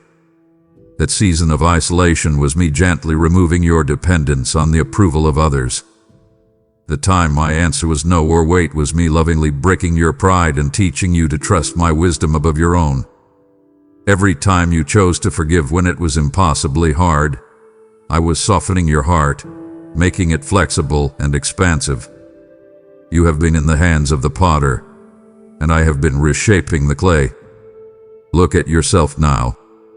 The person you are today is not the same person who started this journey. You are softer, humbler, more dependent on me, and filled with a quiet strength. Your heart is no longer a brittle, old wineskin. It is a new vessel, strong and ready. Now, prepare to be filled. I am commanding you today to change your perspective. Hardship has trained you to scan the horizon for the next storm, but I am retraining you to look for the signs of my favor. The great downpour of my blessing is coming, but it will not begin with a thunderclap. It will begin with the feeling of a few distinct drops of rain on your skin. I want you to become a noticer of my goodness, a collector of my small kindnesses, because these are the harbingers of the flood that is on its way. What are these first drops? They are the unexpected thoughts of peace that have begun to interrupt your cycles of anxiety. They are the psalm that came on the radio with lyrics that spoke directly to your hidden prayer. It was the compliment from a coworker that came on a day you felt utterly invisible. It was the small, unexpected check that arrived in the mail just when you thought you wouldn't have enough. It was the moment a difficult conversation went better than you ever imagined. It was the stranger who smiled at you with genuine warmth, reminding you that there is still goodness in the world. Do not dismiss these moments, my child. Do not call them coincidence or luck. They are my fingerprints. They are my love notes to you, whispering, I am here. I am worthy. Get ready. Every time you notice one of these drops, I want you to pause and thank me. Gratitude is the act of faith that acknowledges the giver. Each time you thank me for a single drop, you are opening the heavens for the shower. Every time you celebrate a small win, you are building your capacity to receive the great victory. You have been living in a spiritual drought for so long, but I want you to put your ear to the ground of your spirit. Listen. Can you hear it? It is the sound of a rushing rain. It is the sound of abundance. Do not despise these small beginnings, for they are the solemn promise that your drought is ending. The rain is coming. My child, you have felt the first drops of my coming downpour, the signs that your spiritual drought is ending. Your heart has whispered, Lord, how can I be a part of this goodness? This is my answer. Just as you have received these drops of hope, you can now send a single drop of my living water to another soul who is still thirsty. When you give, you are not just supporting a video, you are carrying my voice into someone else's barren wilderness. My word declares, give, and it will be given to you, and my promises, like the rain, never return empty. This prompting you feel is the sound of a rushing wind I want to send through you. For every seed of hope you sow through a super thanks, a membership, or the PayPal link in the description, I will release a downpour of my provision over your own household. Now act. Partner with me in making it rain for another. My beloved, you can feel the first drops of the coming rain, can't you? The hope is real. But to turn away now would be like leaving the feast just as the main course is being served. It would truly sadden me to see you satisfied with only the appetizers of my goodness when the full restoration of everything you have lost is what I long to give you. Do not let the enemy whisper that you have heard enough. Today, listen now, as I tell you which doors I am unlocking and what I will restore. I want you to come with me, my child, and stand before a door in your memory. It is a door you know well. It is a door that represents a dead end in your life.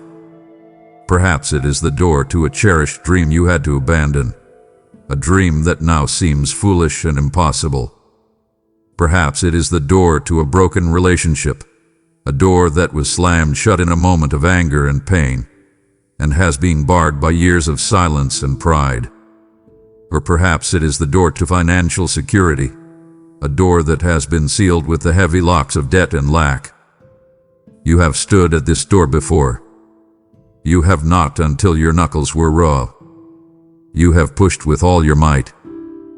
You have pleaded and you have wept in front of it, and eventually, you turned your back on it, accepting that it would never open for you.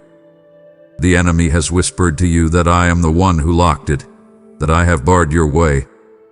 But today, I am revealing a new truth. I am the God who holds the keys, and the key I hold is not one of imprisonment, but of liberation. See me now, standing before that very door you gave up on. I am not breaking it down. I am simply, authoritatively, placing a golden key into the lock. This key was forged in my love and shaped by my promises. Listen. That sound you hear is the heavy, ancient tumblers falling into place. That groan is the sound of rusty, unused hinges beginning to move. That light piercing the darkness is the light of a new beginning. I am pushing the door wide open for you. The opportunity you thought was gone forever is now before you, with a clear path forward. The conversation needed for reconciliation is being arranged. The resources for your freedom are being released. I have done my part. A way is made. Now, you must walk through it. Do not look back at the years you spent waiting in the hallway. Do not hesitate out of fear of what is on the other side. Step through with boldness, for I have already entered before you to prepare the room. My heart has broken with yours over the losses you have endured. I have been with you as you surveyed the barren fields of your life, mourning what the enemy stole from you. He came as a locust, a devouring swarm that consumed years of your life. He ate away at your joy, leaving you with a bitter taste of cynicism. He consumed your finances, leaving you in a state of constant worry. He attacked your relationships, leaving you feeling isolated and betrayed. He drained your health and your strength, leaving you weary and frail. You have grieved what was lost, what could have been, and that grief was right and real. But today the season of mourning is over, and the season of restoration begins. I am the Lord your God, and I do not just forgive, I restore. I do not just heal, I make new. I am now declaring a divine repayment over your life. This is my solemn promise to you. I will restore to you the years that the swarming locust has eaten. But my restoration is not a simple replacement of what was lost. My restoration is always greater, more glorious than what existed before. The time that was stolen, I will redeem by giving you a divine acceleration. You will recover lost ground at a speed that will leave you breathless. The joy that was devoured, I will restore not as a fleeting feeling, but as a deep, abiding river of contentment that flows from my presence, a joy that is untouchable by your circumstances. The relationships that were broken, I will not just mend, but I will reforge them in the fires of forgiveness and truth, making the bonds stronger and more authentic than they ever were before. The health that was drained from you, I will renew, breathing my life back into your body, so you will feel a vigor and vitality you thought were gone forever. You will look at your life and see not a field of ruin, but a garden in full bloom, more beautiful and fruitful than you ever dared to imagine. This is my promise of restoration. It is your inheritance. Receive it now. My child, for a long time you have lived under the heavy shadow of other people's opinions. You have felt the sting of doubt from those closest to you and the quiet judgment from those who watched you from a distance. You have heard their whispers, both spoken and unspoken. You are aiming too high. That will never work out for you. Who do you think you are to attempt such a thing? These words, like tiny, sharp stones, have bruised your heart and have tried to build a wall of limitation around your life. You have fought to keep your faith alive amidst a chorus of criticism and a cloud of skepticism. Now, I want you to prepare yourself, for I am about to release a wave of my favor upon your life so sudden, so potent, and so undeniable that it will utterly confound every single one of your critics. The very people who shook their heads in doubt will now watch with their mouths agape, unable to comprehend what is happening. They will see you elevated, promoted, and blessed beyond all logical explanation, and it will leave them speechless. This is the hour of your vindication, not for the sake of your pride, but for the glory of my name. And watch this, my beloved. The very individuals who once opposed you, who created obstacles for you, will now be divinely positioned by me to help you. The person who denied your request will be the one to now approve it. The one who spoke against you will now be forced to speak for you. This is how my favor operates. It is supernatural and it turns the tables completely. You will be chosen for opportunities for which you do not feel qualified. On paper, others may look better, have more experience, or possess more credentials. But my favor qualifies you. My anointing on your life is your ultimate qualification. This grace upon you will be a sign for all to see that I am with you. Do not be surprised when rules are bent for you, when protocols are waived on your behalf, when you are brought to the front of a line you were never even standing in. This is not luck. This is the sovereign hand of your God, moving to honor the one who has honored me. The grace I am placing upon your life will be a visible, tangible mark, a clear and unmistakable sign that you are mine and that I am for you. My precious child, as you stand on the cusp of this great breakthrough, I need to share with you a deeper purpose, a reason that transcends even your own personal joy and relief. You may have thought that this long and arduous journey was simply about you getting your miracle, about you finding your victory. It is about that, but it is also about so much more. Your life, this entire process, has been meticulously designed by me to become a stage upon which I will put my goodness, my power, and my sovereign wisdom on glorious display. You are about to become a living testimony. Your story is the screen upon which I will project the majesty of my glory for a world that is starving for hope. Think of it. All those who have watched your struggle, who have seen your tears, who have known the depth of your pain, they are the audience. They have seen the impossible situation, the dead end, the insurmountable mountain.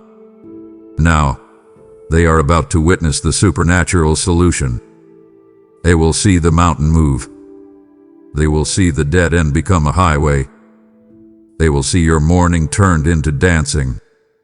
And the solution I bring will be so magnificent, so clearly supernatural, that no man will be able to claim credit for it.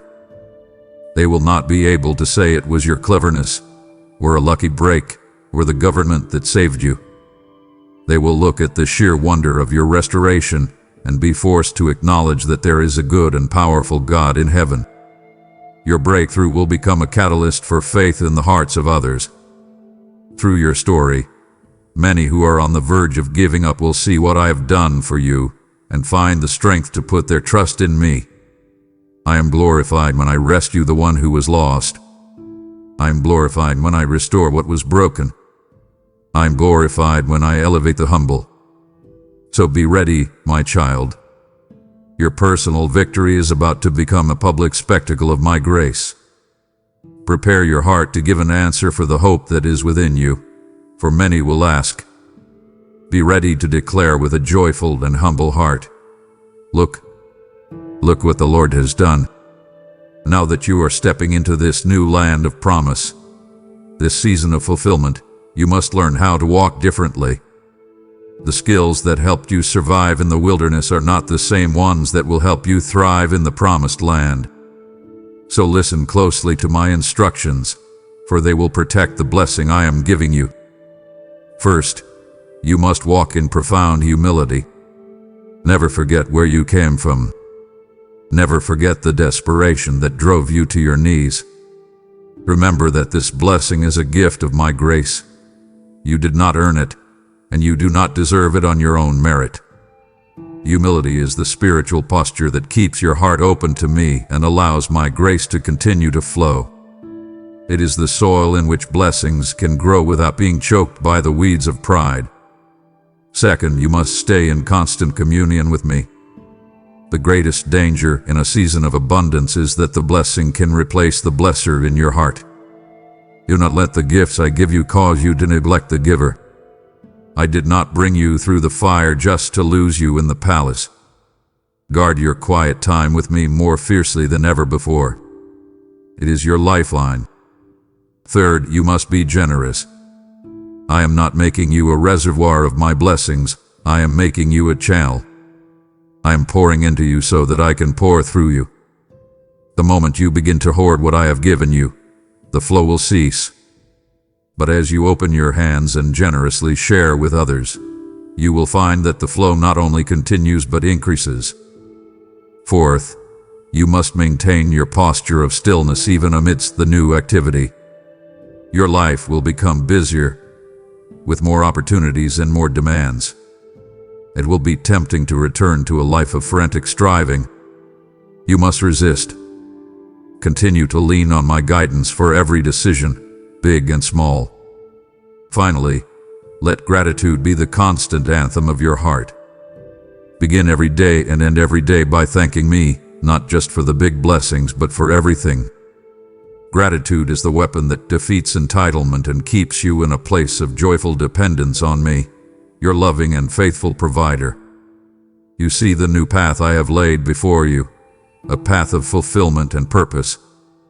But a gift this precious must be protected. My heart's desire is not only to bless you, but to teach you how to keep your blessing. It would grieve me deeply to give you this new wine only to watch the enemy try to poison the wineskin through pride or complacency. Stay with me a little longer. Let me entrust you with the sacred wisdom of how to guard your heart, for everything you hold dear depends on it. My beloved, you must understand a critical truth. The enemy does not give up easily. He failed to destroy you in the desert of your trial, so now he will attempt a new strategy.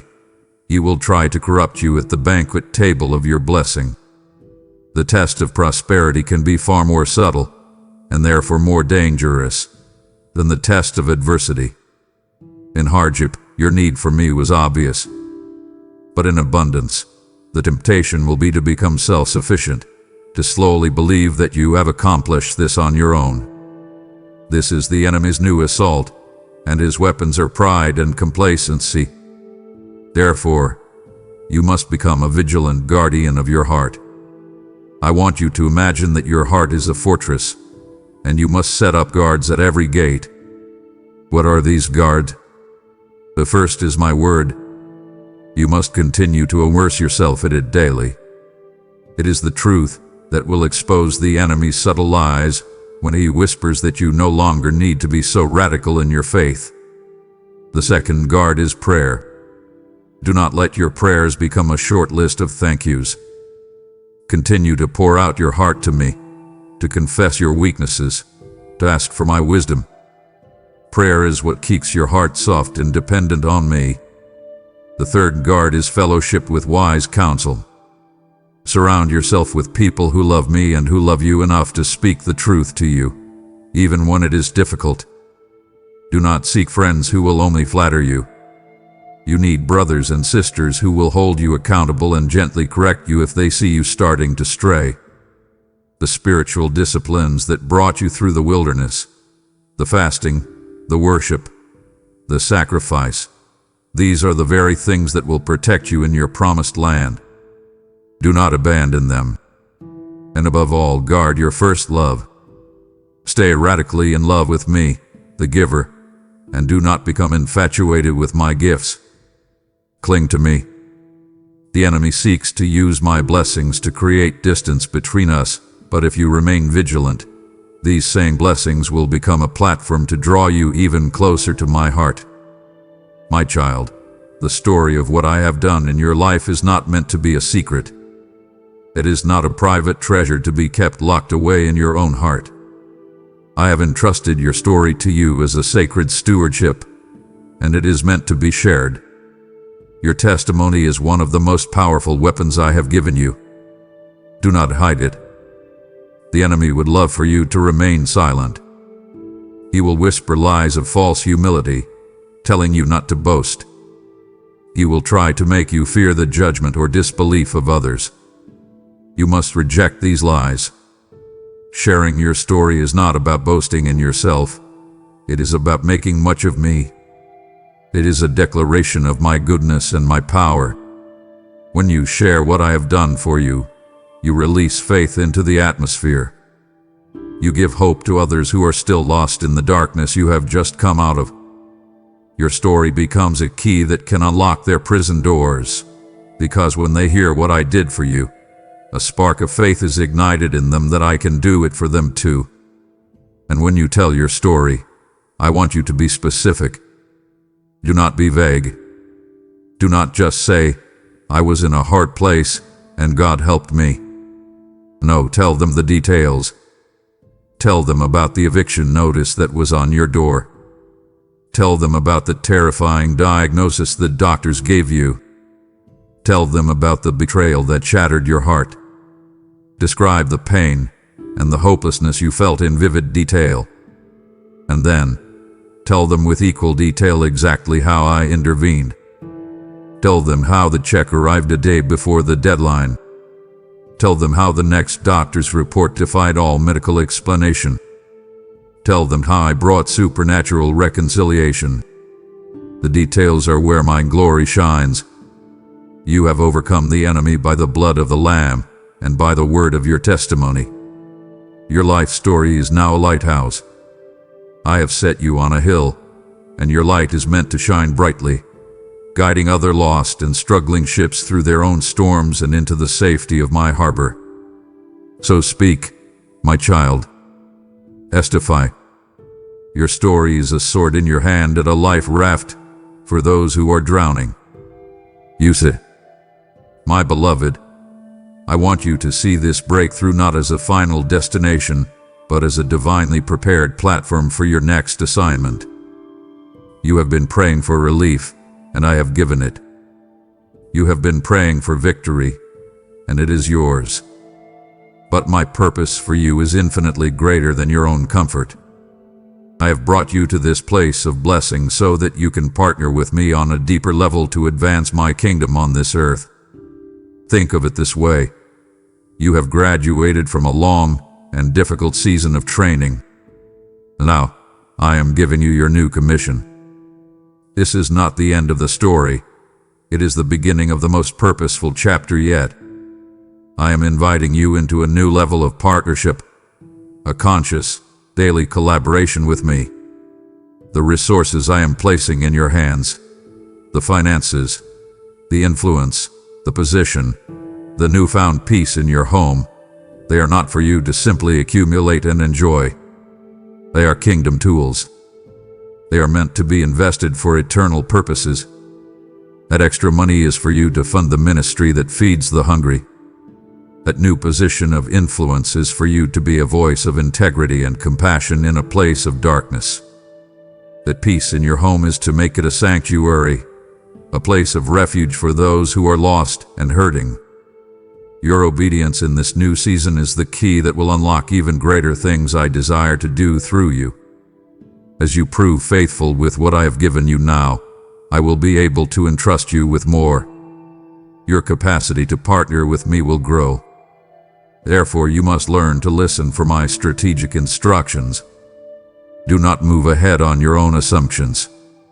In your quiet time, ask me, Father, how do you want me to steward this blessing today? Where do you want me to invest this resource you have given me? I will guide you. I will give you divine ideas and strategies. You are my hands and feet, my ambassador in your corner of the world. Your personal fulfillment was just the beginning. Now, the real adventure starts, the great work we will do together. My child, what you are about to receive is not something that was created for you in this moment. It is an inheritance that has been stored up, accumulating in the vaults of heaven, waiting for this exact, appointed time. I am now releasing it to you. This inheritance is twofold, and you must prepare your heart to receive both parts. The first part is a physical and material provision. My word tells you that the wealth of the wicked is stored up for the righteous, and I am a God who, in my sovereignty, can and will transfer resources for the sake of my purposes. I am positioning you for this transfer. You will see finances and resources flow to you from unexpected sources, as I realign the economies of this world to fund the work of my kingdom. This is not for the purpose of mere luxury, but for the purpose of influence and impact. But there is a second, even more profound part of your inheritance. You are stepping into a spiritual inheritance, receiving gifts and mantles that have been passed down through your spiritual lineage. Think of the faith of your grandmother, the prayers of a mentor, the faithfulness of those who have gone before you. Your spiritual investments were not in vain. I am now releasing to you the anointing that rested on them. You will step into callings you did not ask for and operate in gifts you did not know you had, because you are a part of a generational line of faith. I am entrusting you with these kingdom resources, both physical and spiritual, to finance the gospel and to do the works of justice and mercy that are on my heart. But you must receive this inheritance with a sober and responsible spirit. This is not lottery winnings to be squandered. This is a sacred trust. It belongs to me, and I am making you the steward of it for this season. Ask me for the wisdom to manage it well, with integrity and a heart that is set on things above. You are inheriting not just a blessing, but a legacy. Steward it well for those who will come after you. I want you to look back for a moment at the fires of your past trials, but see them now through my eyes. You saw them as a place of pain and punishment. I saw them as my divine forge. The difficult seasons, the unanswered prayers, the moments you felt abandoned, that was all part of a process. I was forging something within you, something more precious than gold, more resilient than steel. I was forging in you an unshakable, battle-tested faith. Before this journey, your faith was a concept, an idea you believed in. Now, it is a living, breathing substance within you.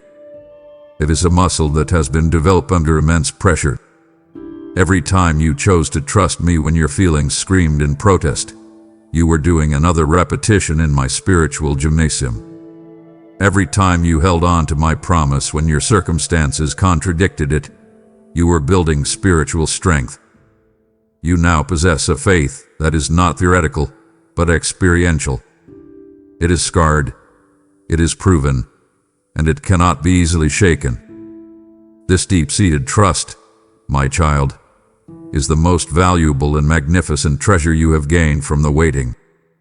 The material blessings are wonderful, but they are temporary. His faith is eternal. It is the true reward. And now, this forged faith is your greatest weapon for the future.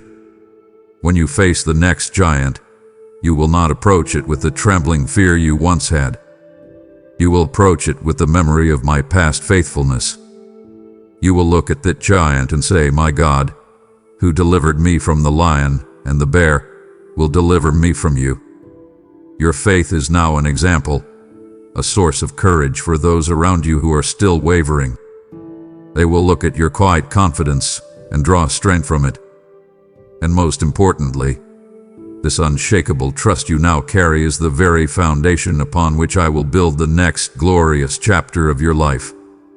It is a foundation that can support the weight of the great destiny I have planned for you. You feel it, don't you? Your faith has been forged into something strong and unshakable, and your spirit has asked me, how can I use this new strength? This is how. With that battle-tested faith, you can now carry a spark from my forge into another's cold and dark world. Your giving is not a donation. It is a declaration of your victory, a testament that I am your true source. You now understand that the righteous shall live by faith, and I am calling you to an act of faith that will give life to another. This moment is not random.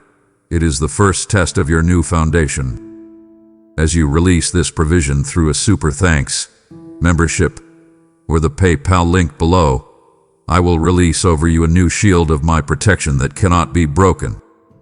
Activate the faith I have forged in you. Show me you truly believe. Give now. Your faith is now strong, forged like steel, and you see the great inheritance I have for you. But to what end, my child? It would be a sorrow to my spirit if you saw this incredible victory as the final destination. I did not bring you this far for you to build a camp here. I brought you this far to show you a glimpse of an even more glorious future. Don't turn away from the very hope I am about to unfold for you. The next part of our conversation is where I redeem your time and reveal what is to come. Listen, my child, with new levels of blessing come new levels of complexity. You have prayed to be brought out of the desert, and I have brought you into a land of abundance. But this new territory has its own unique challenges. In the desert, your choices were simple. trust me or give up. But in this land of fulfillment, you will be faced with a multitude of opportunities, a host of new relationships, and a complexity of decisions you have never faced before. Your old ways of navigating will not be sufficient for this new place. Therefore, I will give you a new gift, one that is essential for this season. I will grant you my wisdom. This is my promise to you. If you ask me for wisdom, I will give it to you generously, without finding fault or reminding you of your past foolishness. The wisdom I will give you is not the mere cleverness of the world, which teaches you how to get ahead for your own gain. The wisdom I give is a divine insight into my very heart and mind. It will show you how to lead, how to build, and how to manage what I have given you in a way that brings me glory and brings you lasting peace. A crucial part of this wisdom is the spirit of discernment. The enemy's strategy against you will now change. He will no longer attack you with discouragement. He will attack you with distraction. He will bring you many good opportunities that are designed to pull you away from the best and perfect plan I have for you. He will bring people into your life who seem helpful but are meant to divert your course. Discernment is the spiritual sense that will allow you to distinguish between a divine opportunity and a demonic distraction. So, lean not on your own understanding. That is the most important instruction for this new season. Your own intellect, your own experience, they are not enough.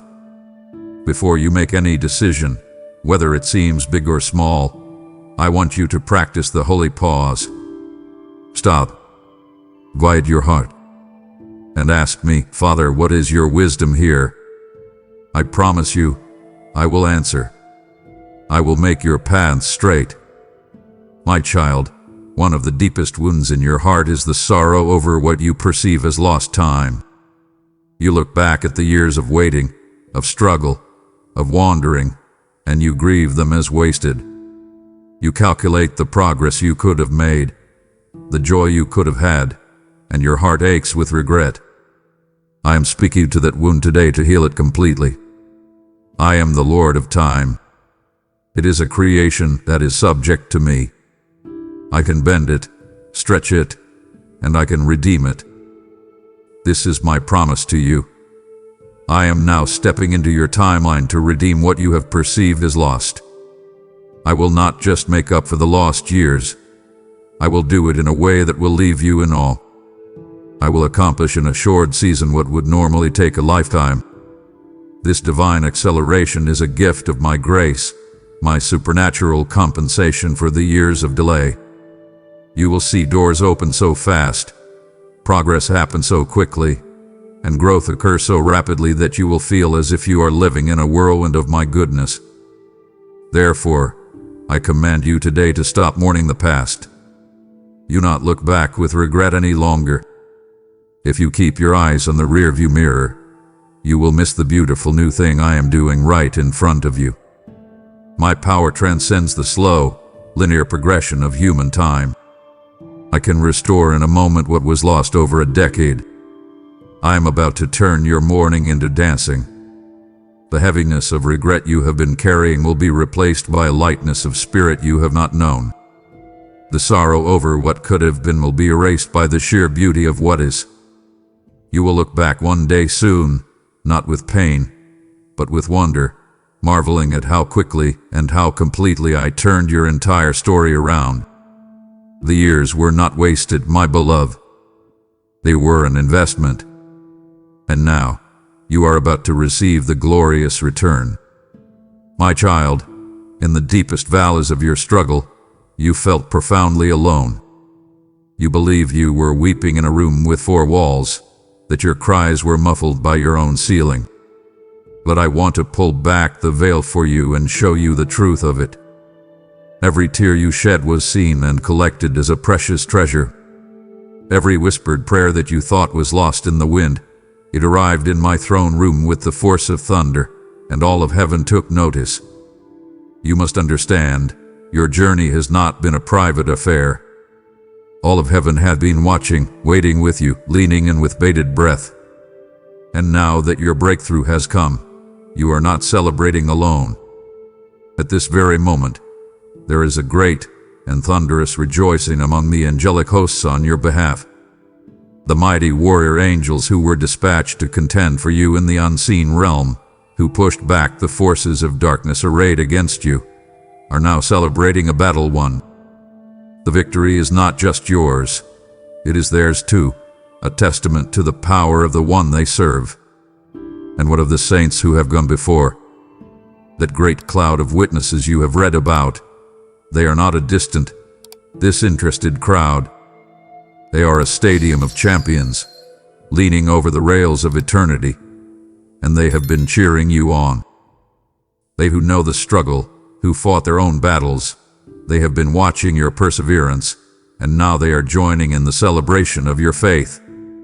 Your trust in me, even when you could not see the path forward, has been a sweet and pleasing aroma that has ascended to my throne.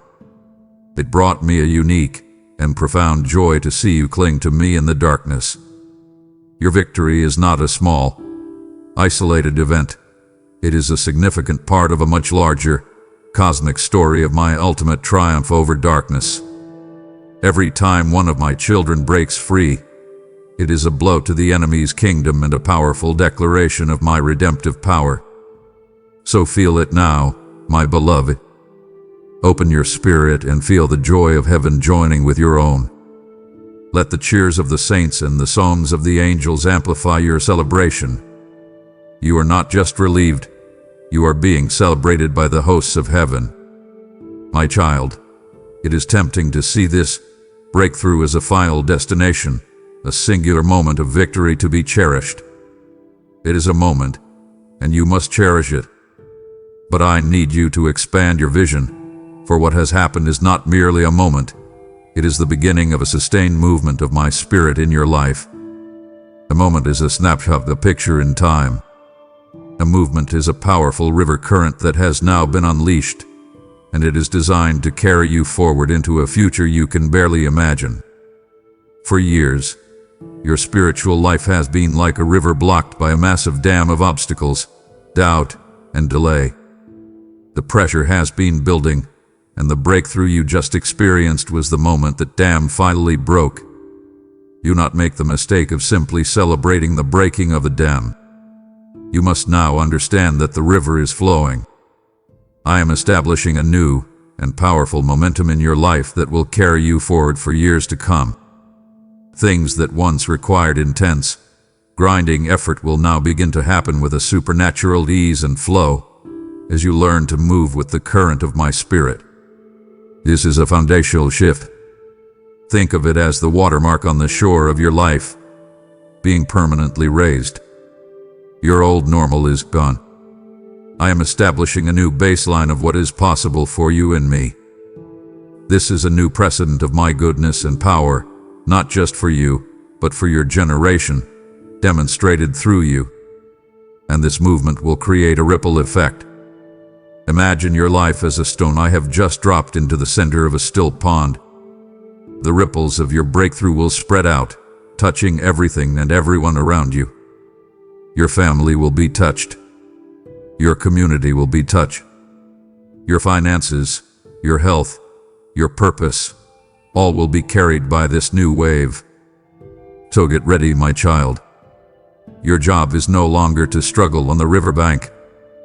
Your job is to get in the flow, to partner with the momentum of what I am doing. Learn to ride the wave of my spirit.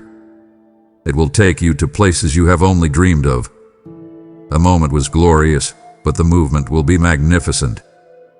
My beloved, now that the storm has passed and the light is breaking through, I want to let you in on the secret behind it all.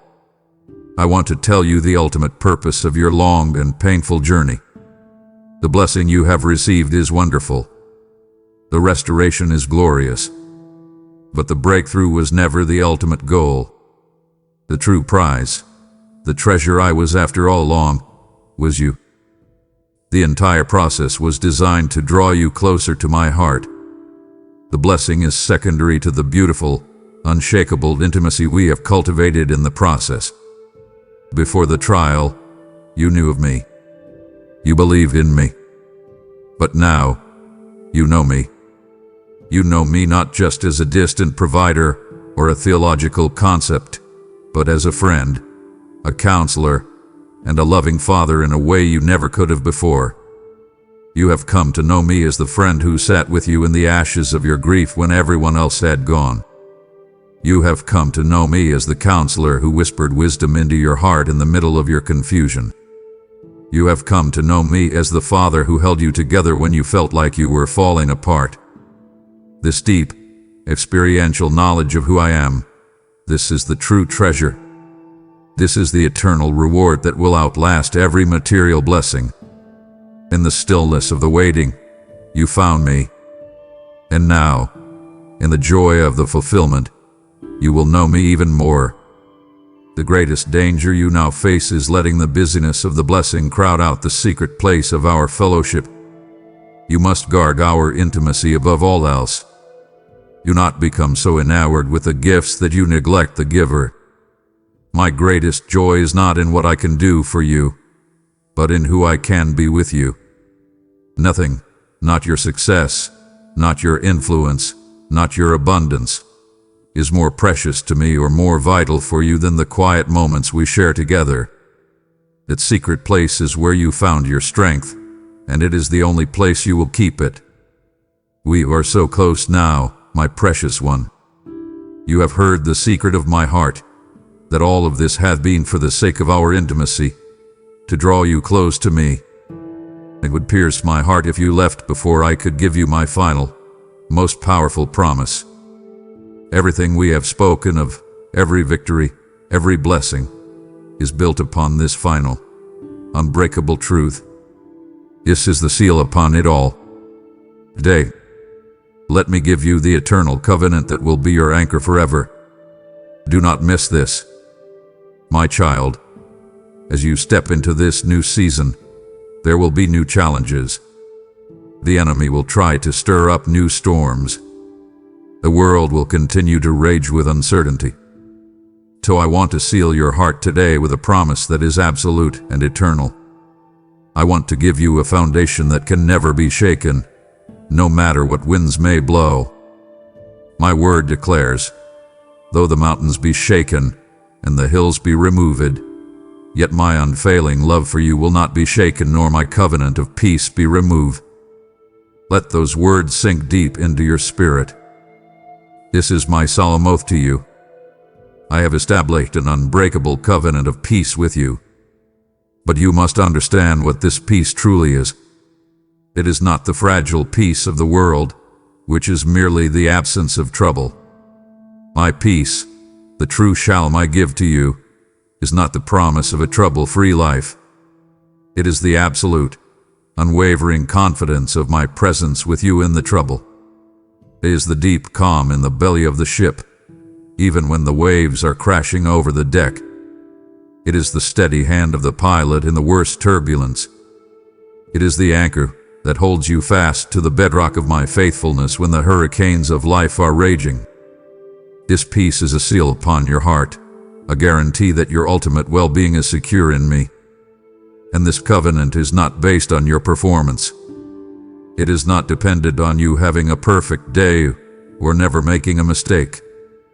This covenant of peace was purchased for you at an infinite price, the precious blood of my Son. Because of his sacrifice, this peace is yours forever. It cannot be broken by a bad day. It cannot be stolen by a piece of bad news. It cannot be nullified by your weakness. It is an eternal reality. So I command you, my beloved, to rest in the security of this eternal promise. Let this guaranteed peace be the bedrock of your soul. Your shalom is guaranteed. Live from this place of profound and unshakable peace. My child, for so long your vision has, by necessity, been focused on your own survival, your own breakthrough. But now that you are standing on new, solid ground, I am calling you to lift your eyes and expand your vision. What I am doing in your life now is not just for you. It is for the generations that will come after you. Your vision hath been for your own lifetime, but my vision for you spans across generations. From this place of victory and abundance, you are now laying a foundation of faith and blessing upon which your children and your children's children can build their lives. You are becoming what I have always destined you to be, a patriarch or matriarch of faith for a new move of my spirit in your family line. Think of it like this: you are planting a great and mighty oak tree. You will certainly enjoy its shade and its fruit, but the true purpose of this tree is for those who will come after you. Your descendants will find shelter under its branches. They will be nourished by its fruit. Your stories of my faithfulness will become their inheritance. The testimony of how I brought you through the fire, how I provided for you in the wilderness, how I moved the mountain for you. These stories will become the guiding principles for your lineage. When your children face their own giants, they will do so with the courage that was born from hearing your story. They will know that the God who did it for you can and will do it for them. The blessing I am releasing to you is transferable, but you must be an intentional steward of it. You must tell the stories. You must teach the principles. You must model a life of faith. Live in such a way that your very life becomes a testament to my generational faithfulness.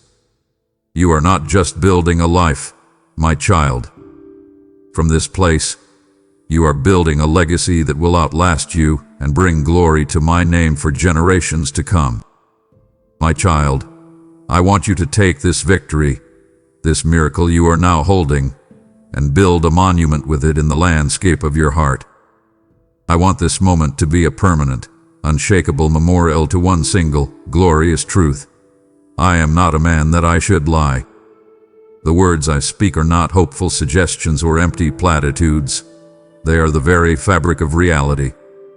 Your breakthrough is the physical proof that my word does not return to me void. It accomplishes precisely what I send it to do. For years, you have had to hold on to my promises by sheer, raw faith, with little evidence to support it. Now, I have given you tangible evidence. I want you to anchor your soul to this memory. In the future, when a new storm arises and the enemy comes to whisper his lies of doubt, you will not entertain him. You will walk him to this monument in your heart.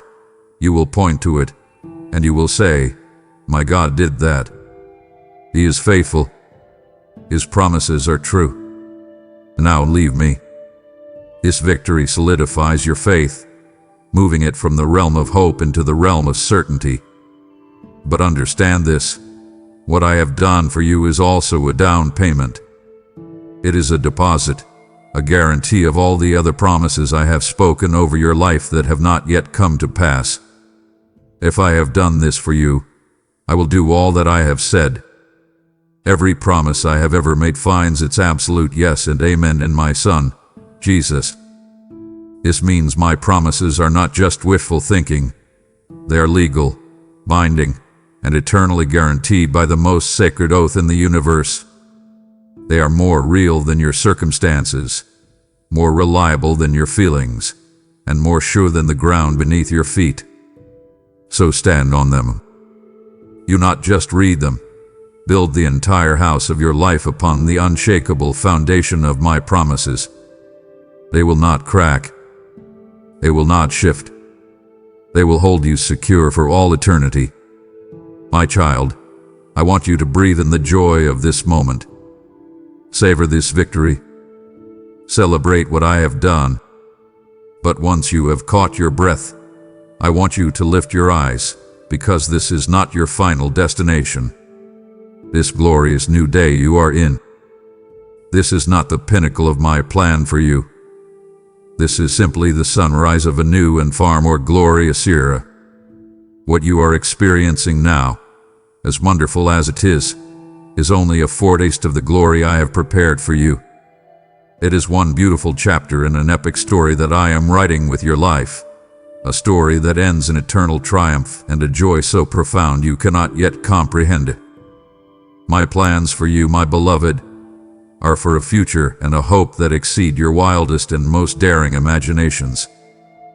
You have been dreaming in black and white. I am about to show you a future in colors you have never seen before. Therefore, I must give you a loving instruction for this new season. Do not set up camp in this current blessing. Do not become so comfortable in this victory that you think the journey is over. This place of fulfillment is not a place to retire. It is your new, upgraded base camp from which you will launch into the more I have for you. Let this breakthrough be a launch pad, propelling you into new realms of faith, influence, and purpose. The best is truly yet to come, both on this earth and in the eternity we will share together. I know your tendency can be to hold tightly to what you have, fearing it might disappear. But I am the God of more, the God of abundance, the God of expansion. I am calling you onward and upward. So lift your eyes from the gift you now hold and look to the horizon. A bright and glorious future is dawning, a future we will walk into together. The adventure is just beginning. And now, my child, we come to the very heart of everything.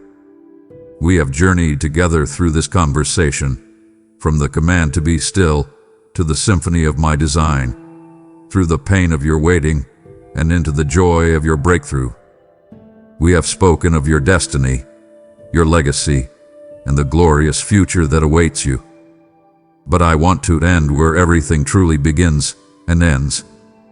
Above all, beyond the breakthrough and the blessing, beyond the promises and the provision, I want you to know, down to the core of your being, that you are utterly, completely, and unconditionally loved by me. My love is the foundation of all foundations. It is the reason behind everything I do for you. It is your ultimate and eternal security. It is not based on your performance. It is not increased by your successes or diminished by your failures. My love for you is constant, unchanging, and absolute. It was this love that called you into being.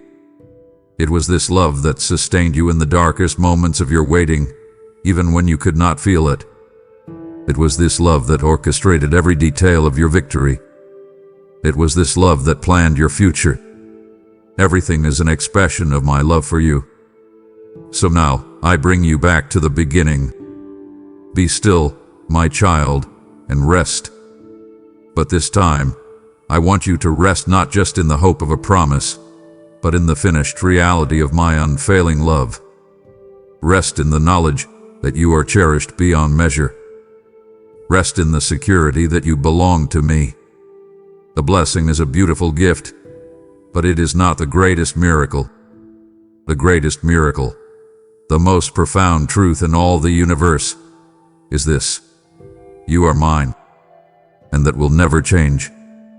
Now that you are resting in my unfailing, everlasting love, knowing you are mine, your heart has surely whispered, "What can I possibly give back to you?" Let this be your beautiful offering. My heart's command has always been simple. Freely you have received, so freely give. You are not just supporting a message. You are extending the reach of my arms to hold one more of my lost children who does not yet know this peace. Your gift is a prophetic act, a powerful declaration that my love is your security and you are no longer bound by fear or lack. Every super thanks, membership, or gift through the PayPal link below is a seed of my love planted in the soil of another's heart.